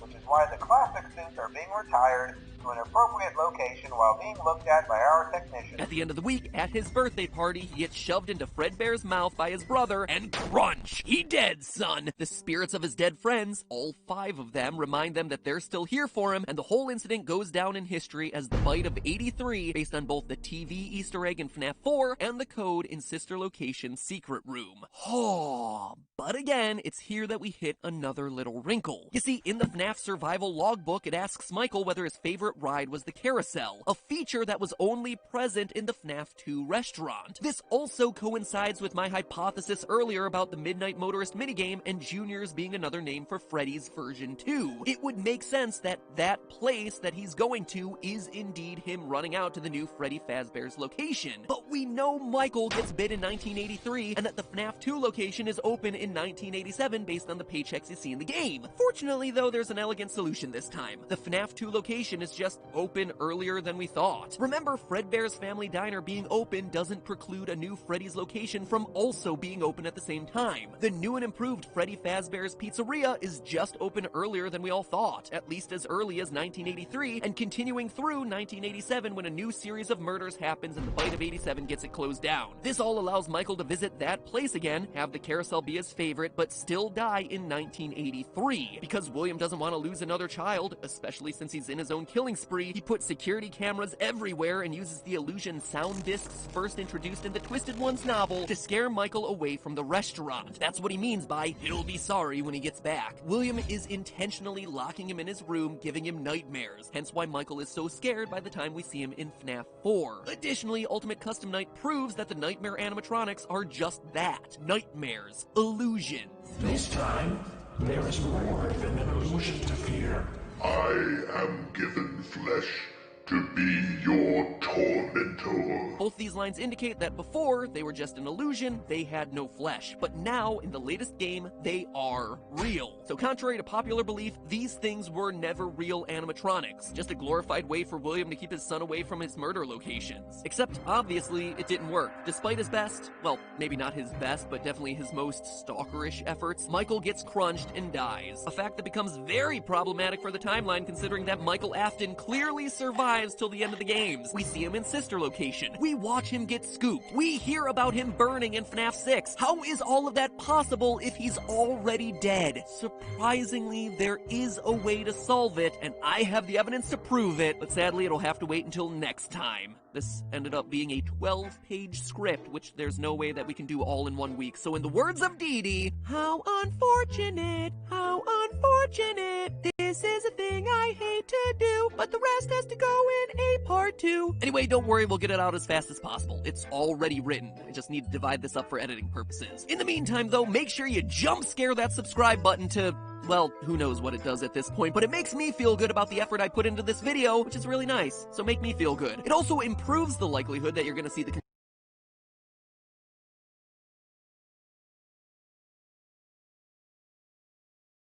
conclusion of this episode, which is even better. And in the meantime, if you missed my last FNAF theories, well, watch the ones from FNAF 6, linked on screen right now. You'll need them to really understand part 2 of this theory when we get into the more recent events. Now, if you'll excuse me, remember, that's just a theory. A game theory. I've got to go roll into recording part 2 right now, so I'm gonna go do that. Yeehaw! Final FNAF theories! Anyway, now that we've spent an entire episode chronicling the fictional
diary.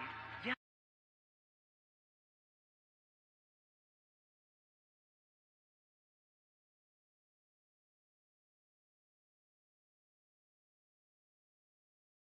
Yesterday was so amazing. He's here, he's there, he's everywhere. Who are you gonna call? Psychic friend Fred. This time you'll have to keep up with me. Oh, never mind.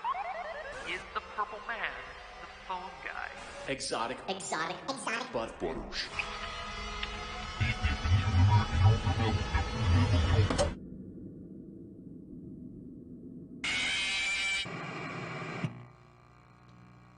Hello, Internet!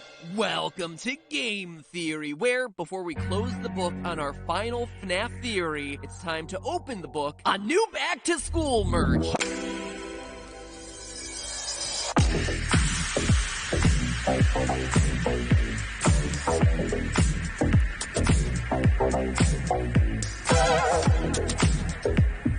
Or back to work post-summer vacation merch. Anyway, you guys know that I take merch super seriously. But this time, I wanted to try something really different. You guys clearly like mysteries and theories, right? Well, this is, as far as I know, the first ever YouTuber merch that gets totally meta.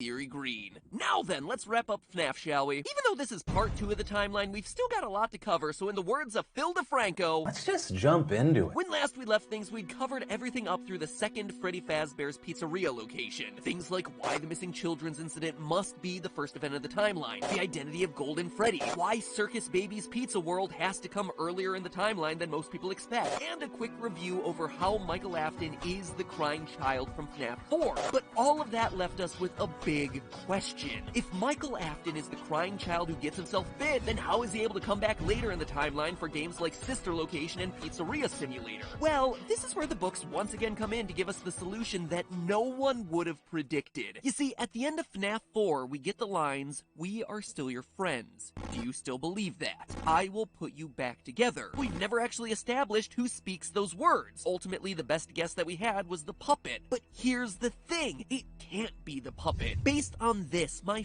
final and best timeline of events, William hasn't killed Henry's daughter yet. The puppet isn't possessed yet. Instead, that line is more likely coming from William. It's him making a fateful promise to his dead son. I will put you back together. The thing is, he takes that promise a lot more literally than any of us would have ever suspected. He is literally promising to physically put his son back together as a robot. And we know from the final FNAF novel, The Fourth Closet, that William in that story is obsessed with bringing life to these machines. And even more importantly, we know that in Scott's vision of this world, robots who think they're human and don't realize that they're robots is a real thing. A huge twist at the end of the final FNAF novel is that the main character, Charlie, Henry's daughter, is actually revealed to be one of these sorts of robots. And not just a single robot, mind you. Charlie is one in a series of 4 robots. That's what the title of the book is referencing. She was kidnapped and killed by Afton as a 3-year-old girl, and in his grief over losing his daughter, Henry built 4 robotic versions of her, each one slightly older than the last, implanting each version with memories so that she could grow up just like a normal kid. Quote, Charlie would be a baby, then a little girl, and then a sulky teenager, then at last she would be a woman. She would be finished. Perfect. End quote. It's weird, definitely, and it opens up a whole heck of a lot of plot holes in the novel, but I honestly think that this might be what happens to Michael Afton in the games. Clearly, he dies during the bite of 83. The survival logbook confirms this over and over and over again. That is locked in. But Michael is literally rebuilt by Afton, put back together by William. The books allude to it, it fits with the timeline, and most importantly of all, it explains why he doesn't die after getting scooped in Sister Location. I should be dead, but I'm not. Why his memory is so foggy throughout the survival logbook, but most importantly of all, why he can only die through fire. Have you ever stopped to consider that? Michael Afton lives through getting himself scooped at the end of Sister Location, but passes on just like all the other animatronics at the end of FNAF 6, when the remnant in his body is burned away. Remember, based on our timeline, William Afton has already seen his daughter die in Circus Baby, and has also probably seen that her spirit possesses the suit. So he knows it's possible for a living spirit to be inside these robots. It actually might be why he sends Michael down to explore Sister Location in the first place. Father, it's me, Michael. I did it. I put her back together, just like you asked me to. He knows that Michael's sister, his daughter, is still down there, so he's aware of what she is, and it might be his way of breaking the news to Michael. Hey there, kiddo, there was something I was meaning to tell you, but unfortunately, I'm kinda trapped in a wall right now. So go down into that creepy cellar I have and pay a visit to your sister. She might prompt some really existential revelations. And lastly, consider this. In the bonus cutscenes for Sister Location, Baby establishes that she knows that Michael can't die. You won't die, you won't die, you won't die.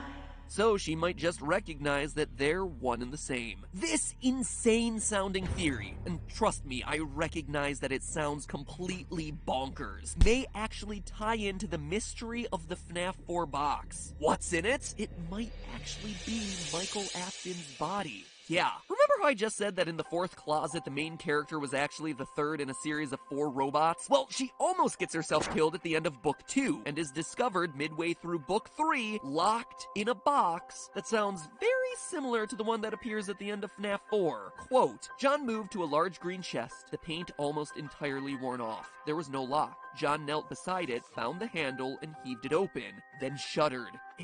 It's Charlie, he said hoarsely. In the chest. She was locked in a box. That's insane. She was locked in a box. Who knows for how long? Days? Months? End quote. I actually know how long she was trapped in the box. It was 6 months. So anyway, is this definitive proof of what's in the box and that Michael Afton is a robot? No. But it's definitely circumstantial evidence, and think about this. Remember that Scott kept the box locked because he was worried that the fan base wouldn't accept the answer to what was inside of it. Well, can you blame him? If he kept a broken robot kid inside of the box, that would probably upset a few people, because at this point in the series, it would literally come out of nowhere. Up to FNAF 4, this was just the story of a creepy, haunted animatronic pizzeria. Nothing about robot kids or anything like that. The last stretch of this series just went into some weird directions. Anyway, with the bite of 83, Fredbear's Family Diner closes, leaving only Freddy Fazbear's second location, Junior's, a new, larger location with upgraded security in the form of the toy animatronics. But after all the missing children from their last endeavor, Henry wanted to take an extra special precaution to further protect his daughter. He installed an upgraded surveillance system in the form of security puppets, specifically programmed to watch one child, his daughter. As an added nod to where security puppet fits into the timeline, Scott very clearly included the puppet's signature gift box as part of the visuals in its minigame in FNAF 6, a box that only occurs in the FNAF 2 location. You can even see what looks to be wanted posters in the back alley, thereby establishing that a crime had been committed in this area previously. William Afton returns and, because he's a prime suspect in the missing children's incident, is not allowed back at the pizzeria. That's why we see him turned away at the door to Junior's. As a result, he's forced to kill Henry's daughter outside, behind the facility. Her soul goes on to possess the security puppet, and she proceeds to give life to all the other lost souls still trapped in the original 5 animatronics. We know this based on the Save Them minigame, where we see the puppet searching for someone to help the dead children lying around the pizzeria. The toy animatronics are standing on stage lifeless. But most tellingly of all, we see the original versions of Foxy, Chica, and Bonnie inactive in the parts and supply room, and yet Freddy is somehow able to freely move around. This shows us that some of the OG animatronics haven't been given gifts given life yet. It's also worth noting that on rare instances we get an Easter egg of Golden Freddy, broken there on the floor, his ghostly self phasing into and out of existence. And that's not all. Get close to him, and for a brief moment you catch a glimpse of a white dot appearing in his eye. Golden Freddy has the spirit of Cassidy already in him, except there are 2 problems. First, first, he's a spring-lock suit. Unlike the others, he can't freely move around because he's not kept in animatronic mode. Despite the puppet's best attempts, Cassidy will be forever trapped in a suit that is perpetually slumped over. But secondly, the yellow Golden Freddy suit is being kept, like we saw, in the FNAF 4 location. Hence why in FNAF 2 and then onward in the series, he's forced to remain as just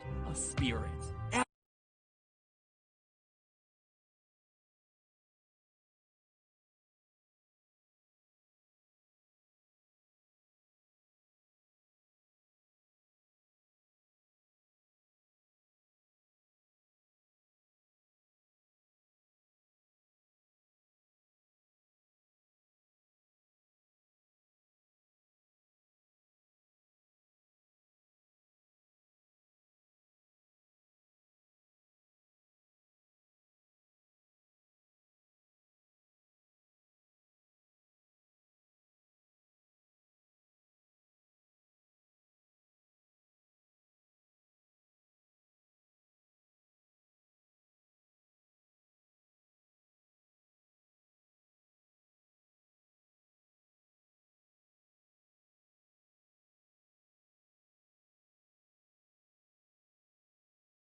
Afton continues to sneak into the pizzeria disguised as a security guard, using his signature spring-lock suit and crank to kill kids. This prompts the animatronics to get angry and attack anyone in a security guard uniform. As we see throughout the FNAF novels and as the puppet reinforces an ultimate custom night, The others are like animals, but I am very aware. so they're not rationally thinking, which results in night guard turned day guard Jeremy Fitzgerald getting his frontal lobe bit in an event known as the Bite of 87, and henceforth animatronics are no longer allowed to free roam in the restaurants. In total, another 5 children die in the FNAF 2 location, again shown through the Save Them minigame, before the place is shut down and the toy animatronics get scrapped, since, let's be honest, they were all kind of crap at their job anyway. But more importantly, it's at this point that Afton realizes the power of children's souls. It's here where he first sees the animatronics moving freely, possessed by the spirits of the dead children and activated by the puppet. And here, through the end of the series, his mission changes. He's no longer just killing kids. He's now looking to actively harness that power for himself so he can be immortal. It's a goal that he expresses in the 4th closet. Quote,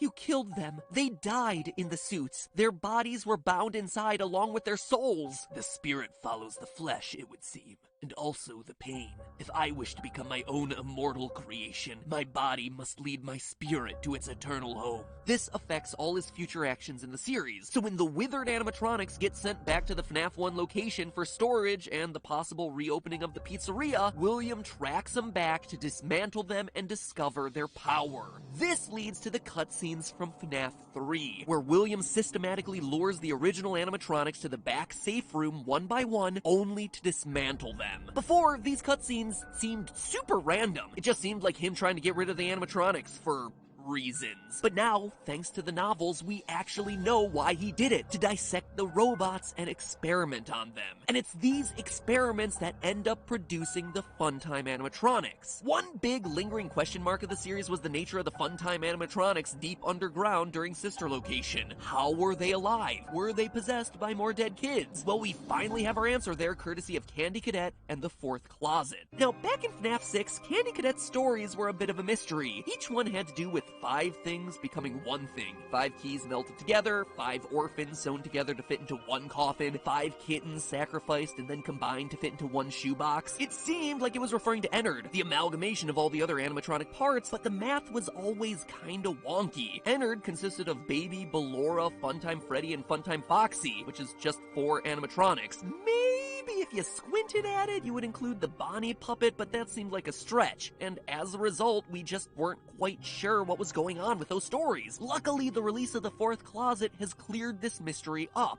Quote, a single figure stood still amongst the chaos, out of phase with the surroundings. At first, it seemed to be a man bent over a table, but as Carlton's head throbbed with waves of confusion, the man became a yellow rabbit. Not standing over a table, but over 5 children, tied together as one. He knew exactly what he was looking at. The endoskeletons of the original Freddy's animatronics, welded and melted together, immobile and featureless, and still inhabited by the spirits of the children who had been murdered inside of them so many years ago. Still filled with life and motion and thought, all trapped, all in terrible pain. End quote. So in the FNAF 3 cutscenes, we see William dismantle the animatronics. From there, he melts down their endoskeletons to discover the secret of their everlasting life. He then uses this molten spirit metal, Remnant, to infuse life into his new creations, the Funtime animatronics. Quote again, the table's surface was glowing orange and the hot metal hissed. William took a syringe from the woman's hand and thrust it into the squirming thing forcefully. He drew the plunger up, holding the needle steady as the syringe filled with molten substance. He staggered back toward the bear. The man again pried open the heavy chest plate of the standing broken bear, then carefully inserted the syringe he held directly into the chest cavity and began to press the plunger down. What this and the Candy Cadet stories tell us is that the Fun Times weren't just possessed by new kids, they were created from the remnant of the original 5, fused together into one chaotic, confused spiritual mess. Like Ennard said from his original teaser for Sister Location, there's a piece of me in every body. From those experiments, William is able to open Circus Babies Entertainment and Rentals, the underground facility from Sister Location. Using Remnant, he brings life to animatronics specifically designed to lure and trap kids so he can have more test subjects for his experiments. He then rents the robots out to special events and other locations. Why isn't there a Funtime Chica in Sister Location? Simply because she's rented out. We see this hidden in the source code to Scott's website around the time of Sister Location's release. Chica's Party World is a separate location, a client of Afton Robotics, and as such, she's not being kept underground with the rest of them. That's why she's gone, only to then reappear in FNAF 6 and Custom Night. But there was one thing that William Afton didn't anticipate in all his plans: the spirits of the children wanting revenge. Now that they were freed from their animatronic prisons, they corner William in the safe room of the first Freddy Fazbear's restaurant, forcing him to hide out in the Golden Bonnie suit, which snaps shut, almost killing him, but not quite. It just transforms him into Springtrap. The restaurant seals the safe room and everything inside to escape liability. The previously mentioned safe rooms are being sealed at most locations, including this one. To me, this seems like the actions of Henry. Who else would seal a bloody, living body in a hidden room in a pizzeria? Henry seems like the best bet, but we can't know for sure. Regardless, Afton is locked back there until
the year 2023, when Fazbear Fright opens, the phone dude discovers the hidden room and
probably one of the most requested movies I ever get is Shark Boy and Lava Girl. Somehow everyone grew up on this movie, like an entire generation of kids obsessed with something that I've never even heard of. But I figured it was finally time for me to suck it up and check out the 2005 Citizen Kane of kids movies, apparently, Shark Boy and Lava Girl. So let's take a walk. But before that, really quick, this video is brought to you by Raid Shadow Legends. If you haven't heard of Raid Shadow Legends by now, then you probably don't watch as much YouTube as I do. But still, it's a really good looking free-to-play mobile/desktop RPG where you can choose from hundreds of different champions from a bunch of different factions. Like they got orcs, dwarves, high elves, undead, probably gonna add like Care Bears and Teletubbies at some point. But you form your team and you can either play through this fantasy Game of Thrones style storyline, or you can do a bunch of PvP stuff in the arena with your favorite champions. Like, since I prefer the Undead Horde because they look way cooler than everybody else, I like to Okay, back to the show. Right first thing in the movie, we get a little backstory on Shark Boy. So Shark Boy's dad is a marine biologist, and they spend all of their time studying sharks, oddly enough. Now, one day, a huge storm rolls in and destroys their incredibly realistic-looking laboratory. And just when it looks like things are all over for this little guy, you'll never guess what happens. Shark Boy was completely alone. Almost completely. But one of the sharks recognized him. Hey, it's Shark Boy. Don't take a bite out of him, boys. He's a friend. Excuse me? We're 2 minutes into this movie and I'm already in way over my head. So then, naturally, Shark Boy gets raised by sharks, which turns him into a half shark, half boy. Now, one day, Shark Boy gets discovered by this kid, Max. He seemed lost. You have to get a job. No, I have a job. So I snuck him home. When my parents were too busy to notice. I thought this was supposed to be like a fun kids movie, and this dude's parents are just in the background having a divorce. Anyway, Max makes friends with Shark Boy, and then suddenly, just out of nowhere, something even weirder happens. Then one night, I was visited by a glowing light. An amazing girl with purple flames for hair and skin of molten lava rock appeared. Well, shout out to Lava Girl, I guess, for paving the way for e-girls everywhere. I mean, hey, Lava Girl walked so Belle Delphine could run, you know what I'm saying? We then do a hard cut to Max at school, where we find out that all of this was just a story that he's been telling his class about what he did over the summer. Now, someone else in Max's class that we need to know about is Linus. You see, Linus is the popular kid / local bully, I guess? And we learn pretty quick that Max and Linus don't get along. This summer, I met a new friend who was half dork, half boy. I called him Dork Boy. But his real name was Max. We had him for dinner, but he stunk so bad that we all blew chunks. You know, I'll tell you right now, this kid is absolutely going to be one of those guys who wears only camouflage shorts and goes around trying to pick up girls at his old high school when he's like 23. You know, the kind of guy whose opening line for every girl is, I have my own pickup truck. Anyway, so Linus has it out for Max for no particular reason. Maybe he's just jealous of this Pantene Pro V hair he's got going on. I don't know, it's anyone's guess. So after school, Linus gets all of his friends to chase Max around and take away his dream journal where he wrote down all the stuff he dreams about. Give me the book. Hand over the book, or you'll visit the dream world. I'm sorry. This is the least intimidating bully I've ever seen in my entire life. Hand over the journal, or I'll send you Dream World. Long story short, Linus ends up taking his journal away after Max somehow ends up hitting himself in the nuts at like 50 miles an hour.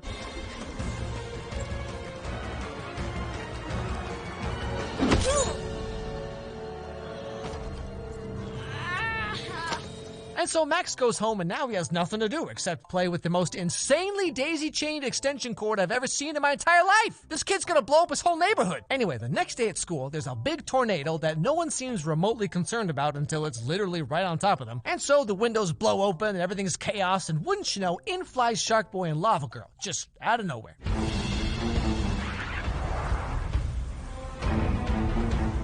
It's them. I'm looking for Max.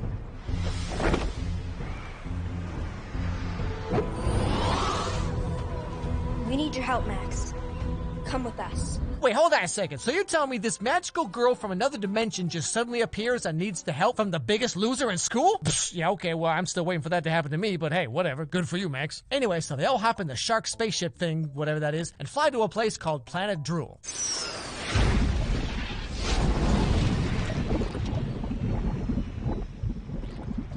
You know, fun fact, the special effects in this movie were done by 11 different companies, so like, where did the money go? After our three main characters land on the planet, we get a little taste of the incredibly deep lore of this movie. I thought he would just remember. Remember what? Your dreams. This planet? Us. Everything that is, or was, began with a dream. Every dream you ever had landed right here in Planet Drool. Yeah, so basically this entire world is just Max's dreams all smashed together. Well, it's a good thing Max is 10 and not like 14 or whatever, because this will be a very different movie. What we come to learn is that something is going on with Max's dreams, which is causing the darkness to show up and start destroying the entire world. So, Shark Boy and Lava Girl went to Earth to get Max so that they could hopefully figure out what the heck is going on. They then proceed to hijack a roller coaster and ride it all the way to the Power Control Center, where we get to meet our main villain, Mr.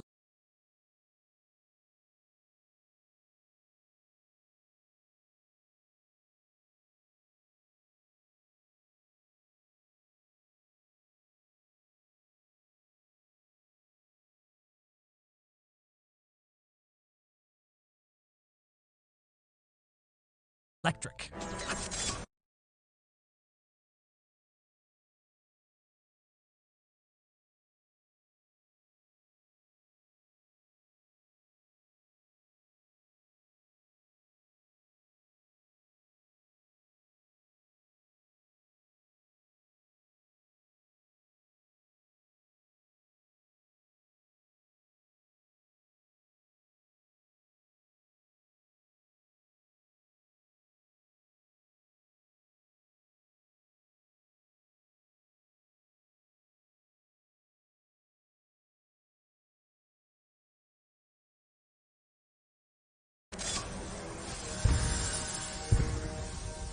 Well.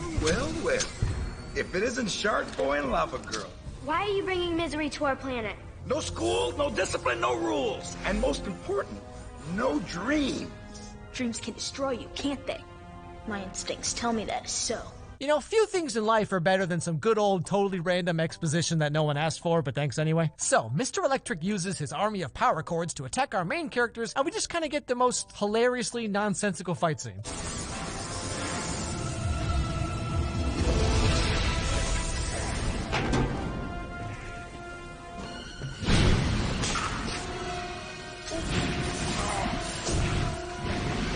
Like, what is even happening right now? Eventually, our main characters get caught by George Lopez, and we learn that Max is supposed to have some kind of like superpowers or something, but he can't remember what they are since he can't remember his dreams, hence why he has a dream journal. So, after being banished to the dream graveyard, they realize that all they really need to do is just read Max's journal, and hopefully they can figure out what they're supposed to do.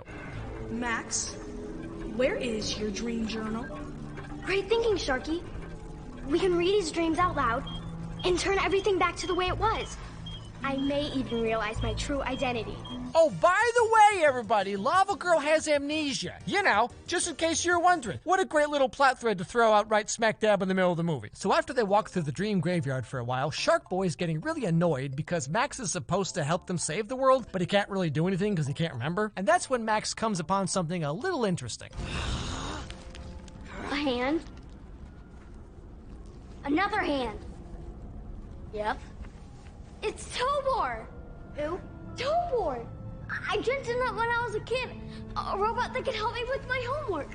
Okay, I'm sorry, but just like, why is there an NES controller in Max's dream world? This kid is a kid in 2005. You know what came out in 2005? Xbox 360. Like, what 10-year-old's gonna be dreaming about a console that came out in 1985? I mean, come on, how am I supposed to immerse myself in this universe? Anyway, so this robot is named Tobor, and he flies them out of the graveyard on his eyeballs and onto the train of thought so they can go to the land of milk and cookies to allow Max to dream about how to save the world, or whatever the heck is happening in this movie.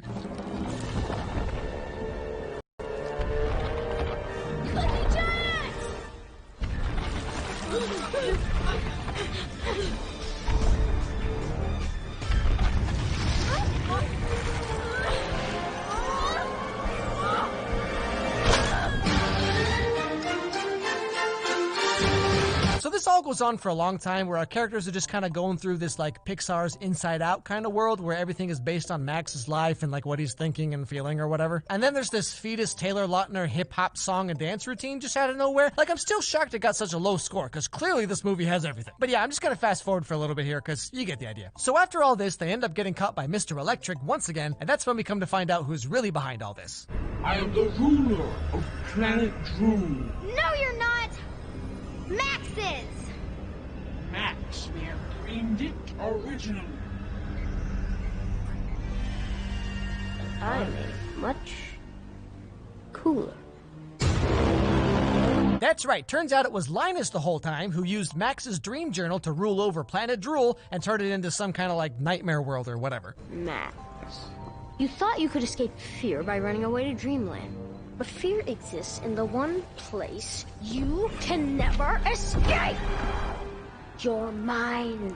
You know, I'm starting to get the idea that Linus over here listens to a few too many Joe Rogan podcasts. I will show you the true meaning of fear. When darkness falls, the rest of your dreams will be destroyed, and I will rule Planet Drool. Blah, blah, blah. Threat, threat, threat. Now, this next part of the movie is basically just a whole bunch of random things happening one after another. So after this, our characters get locked in a cage, but Shark Boy uses his teeth to escape, which allows Max to take his journal back from Linus while he's sleeping. And then Lava Girl touches the book and it disintegrates. I'm not sure what this is. I can figure it out. Maybe there's even a section on my true identity. Lava Girl, no! But then Max thinks they need to get the ice crystal from the ice castle for some reason that's never really explained. And then we find out that only the ice princess can use it anyway, so this was all just a big old waste of time. You know, kind of like the rest of this movie. Then they get attacked by Mr. Electric one more time, and long story short, now Shark Boy and Lava Girl are dead. And it's just Max and Tobor sitting in the ice talking about feelings and stuff. What do you think you should do? Dream a better dream. I wanted all my dreams to come true, but I only dreamt for myself. Selfish dreams shouldn't come true. What do you do when your dreams have been destroyed? Well, you start making YouTube videos in your 30s about kids' movies, that's what you do. Anyway, so then Shark Boy wakes up because turns out he's totally fine. And the only way to save Lava Girl is to throw her in a volcano, which Shark Boy proceeds to do.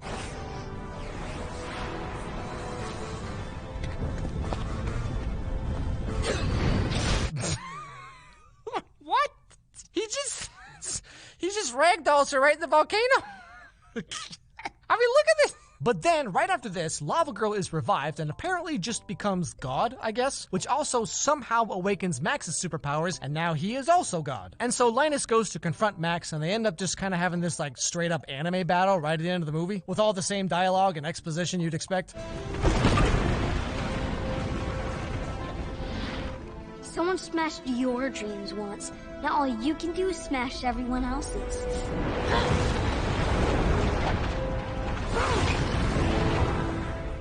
We can create a better dream than this.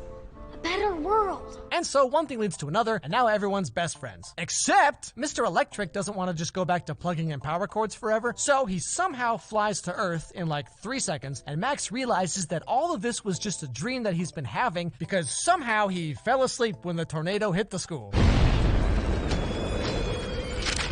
Everyone follow me, I said.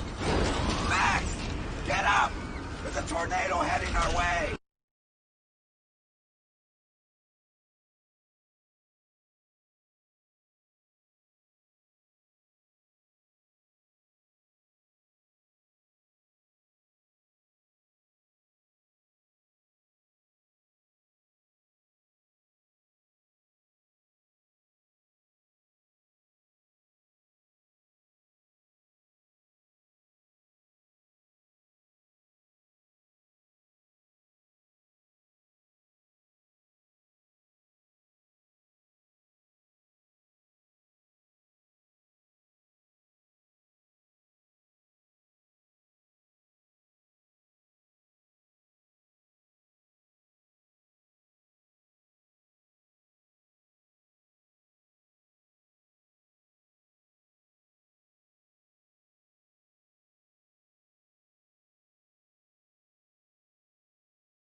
Wake up!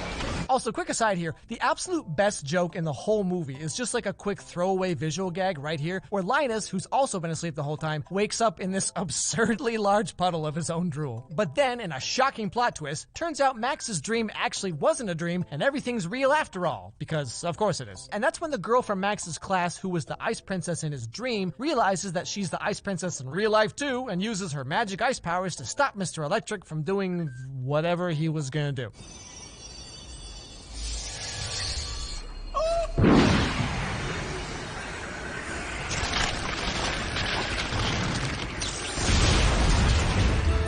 And that's more or less the end of the movie. So this movie was panned by critics, performed pretty badly at the box office, and yet somehow everyone grew up on this movie. Like, everyone seems to have all this nostalgia for Shark Boy and Lava Girl, but like, why? I mean, yeah, it's a colorful kids movie and all that, but like, this is the most incoherent thing I have ever watched. Every scene in this movie is just a random piece of something that's not really linked to anything else. And like, I get that it's supposed to feel kind of like a dream or whatever, but that does not make for a good movie, alright? It's like they tried to make their own modern version of Finnegan's Wake or something. And why does Shark Boy need a submarine to go underwater? I'm telling you, I watched this movie twice, and I still have so many questions.